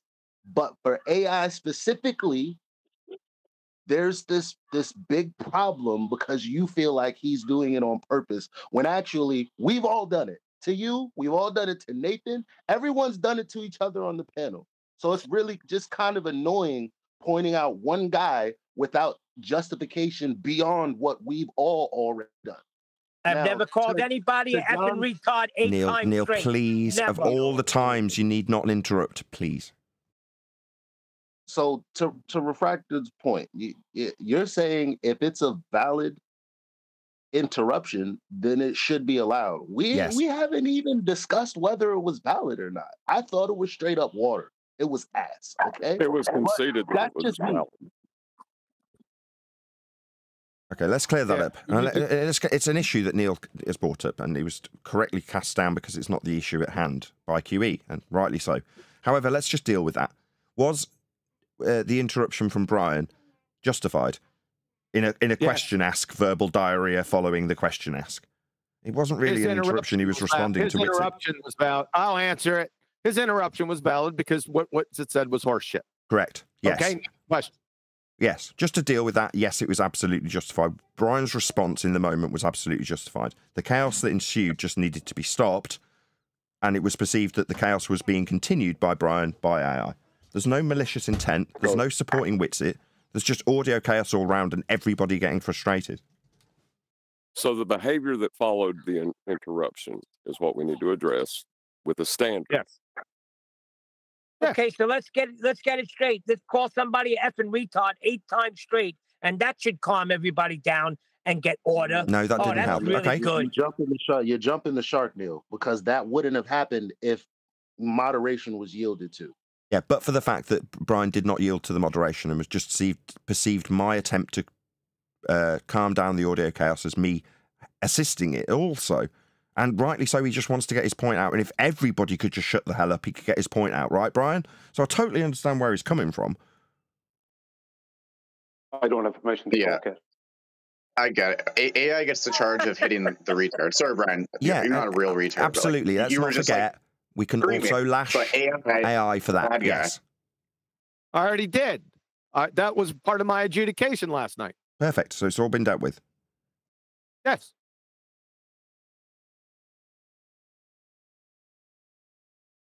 What should we talk about now? That was boring. Jedi. We have to iron these things out then. Out of here. Do I get to claim my yielded time? What is the etiquette for interruption on this server or in this room? What is the etiquette that I should follow if I want to interrupt? We just... I don't know, but AI wants to get a word in. He's been trying for about 10 minutes. How many times did I ask? He asked plenty of times for permission. AI, yes, you can go ahead. Just everyone clear the airways for a sec. Yes, AI, you've tried to get a word in about 6 times. Go ahead. Yeah, as redundant as this is, and as painfully scratching nails on the chalkboard it's going to be for Quantum Eraser, there's at least one person who needs to hear this. So the specific timing was alleged the crux of the issue, and it is true that it occurred at a specific time.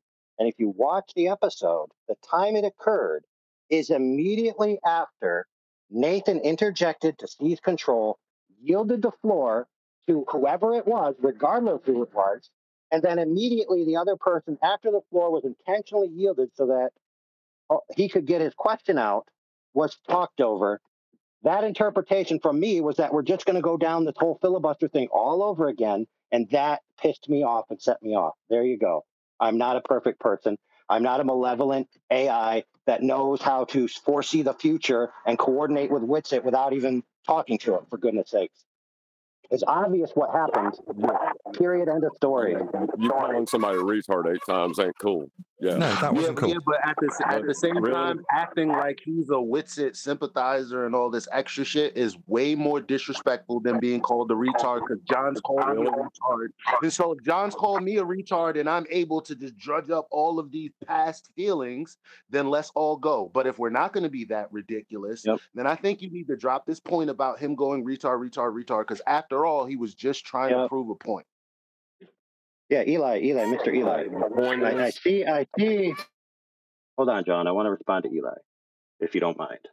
Or you can claim your time. Which do you prefer? I'll table my time. You go ahead.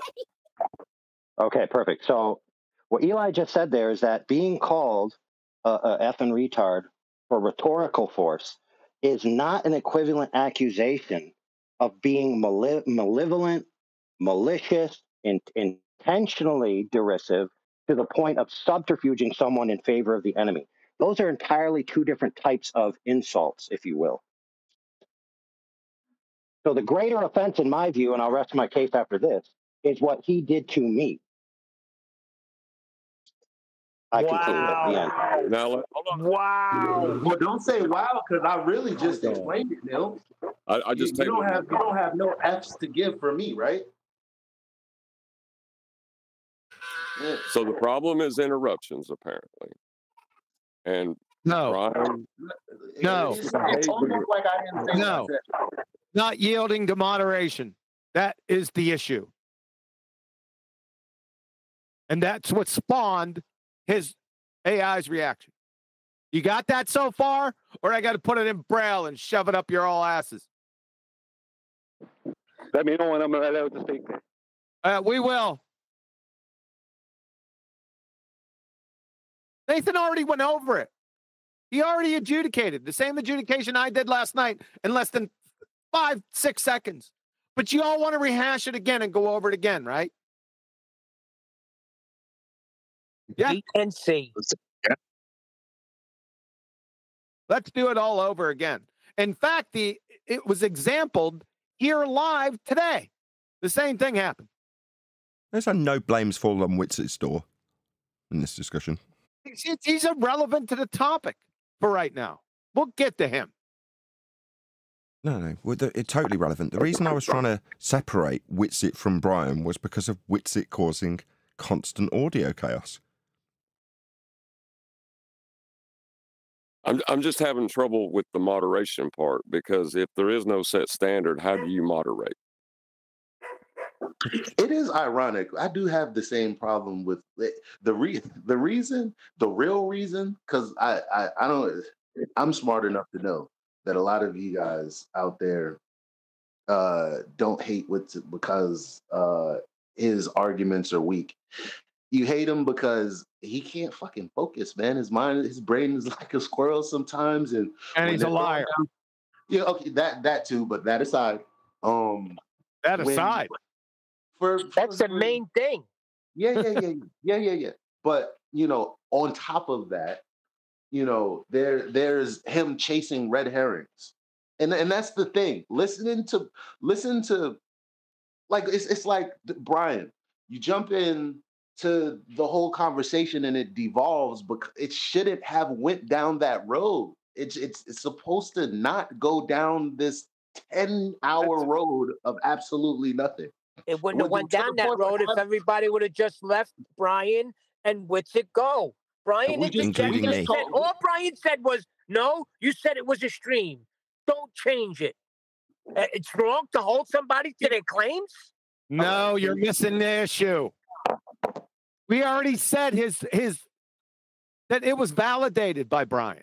I started laughing as soon as I heard it. I said, what the fuck? And that his interruption or him stopping Witsit was valid. Didn't you hear that? Yeah. Then why would anybody have to interrupt him? Because it descended into audio chaos. So rather than yielding to a perfectly reasonable objection because the standard had been changed, so Brian's jumped in and gone, hold on. If you're saying stream, let's stick with stream. Don't suddenly say lake. And that wasn't yielded to by Witsit.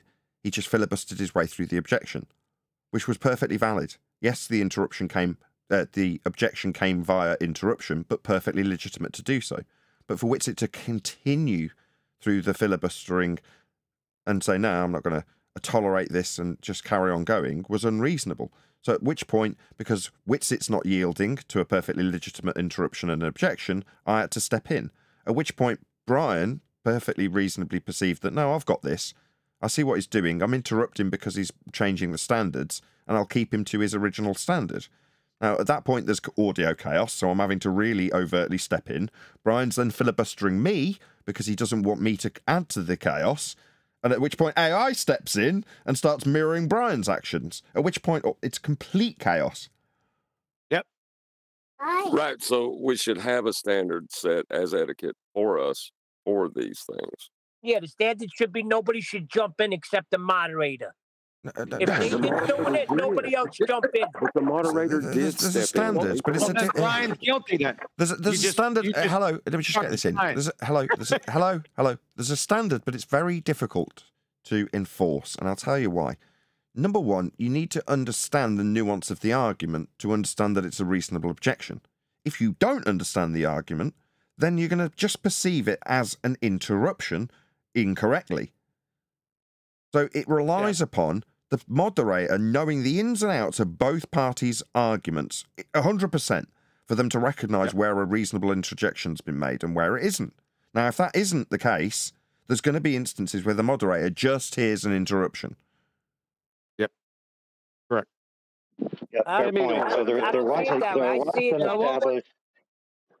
We'll let you know. We'll let you know, Brian. And Neil, you just indicted Brian, by the way, with your last statement. No, I didn't. And number one, Yes, you that's did. not what bothered AI. What bothered AI was he didn't see a difference in the bodies of water. Yes, it did. No, that's not what I'm talking about. You just indicted him because you said everyone should yield to the moderation. Brian No. didn't. Hold on. I meant Nathan. I don't mean that AI shouldn't have jumped in. Nathan was the moderator. It should have just been Nathan dealing with Brian, not AI coming in saying retard Brian 7 freaking times. Right, everyone stop. Eli, stop laughing. Go ahead, Brian. Okay, let me get some things very fucking straight here. Number one, right, it has been proven that my interjection was legit. You, as the moderator, did not recognize that legit interjection. Yes, he did. Then he didn't recognize it. Yes, he did. I listened to the audio. He didn't recognize it. Yes, he did. Right. He did.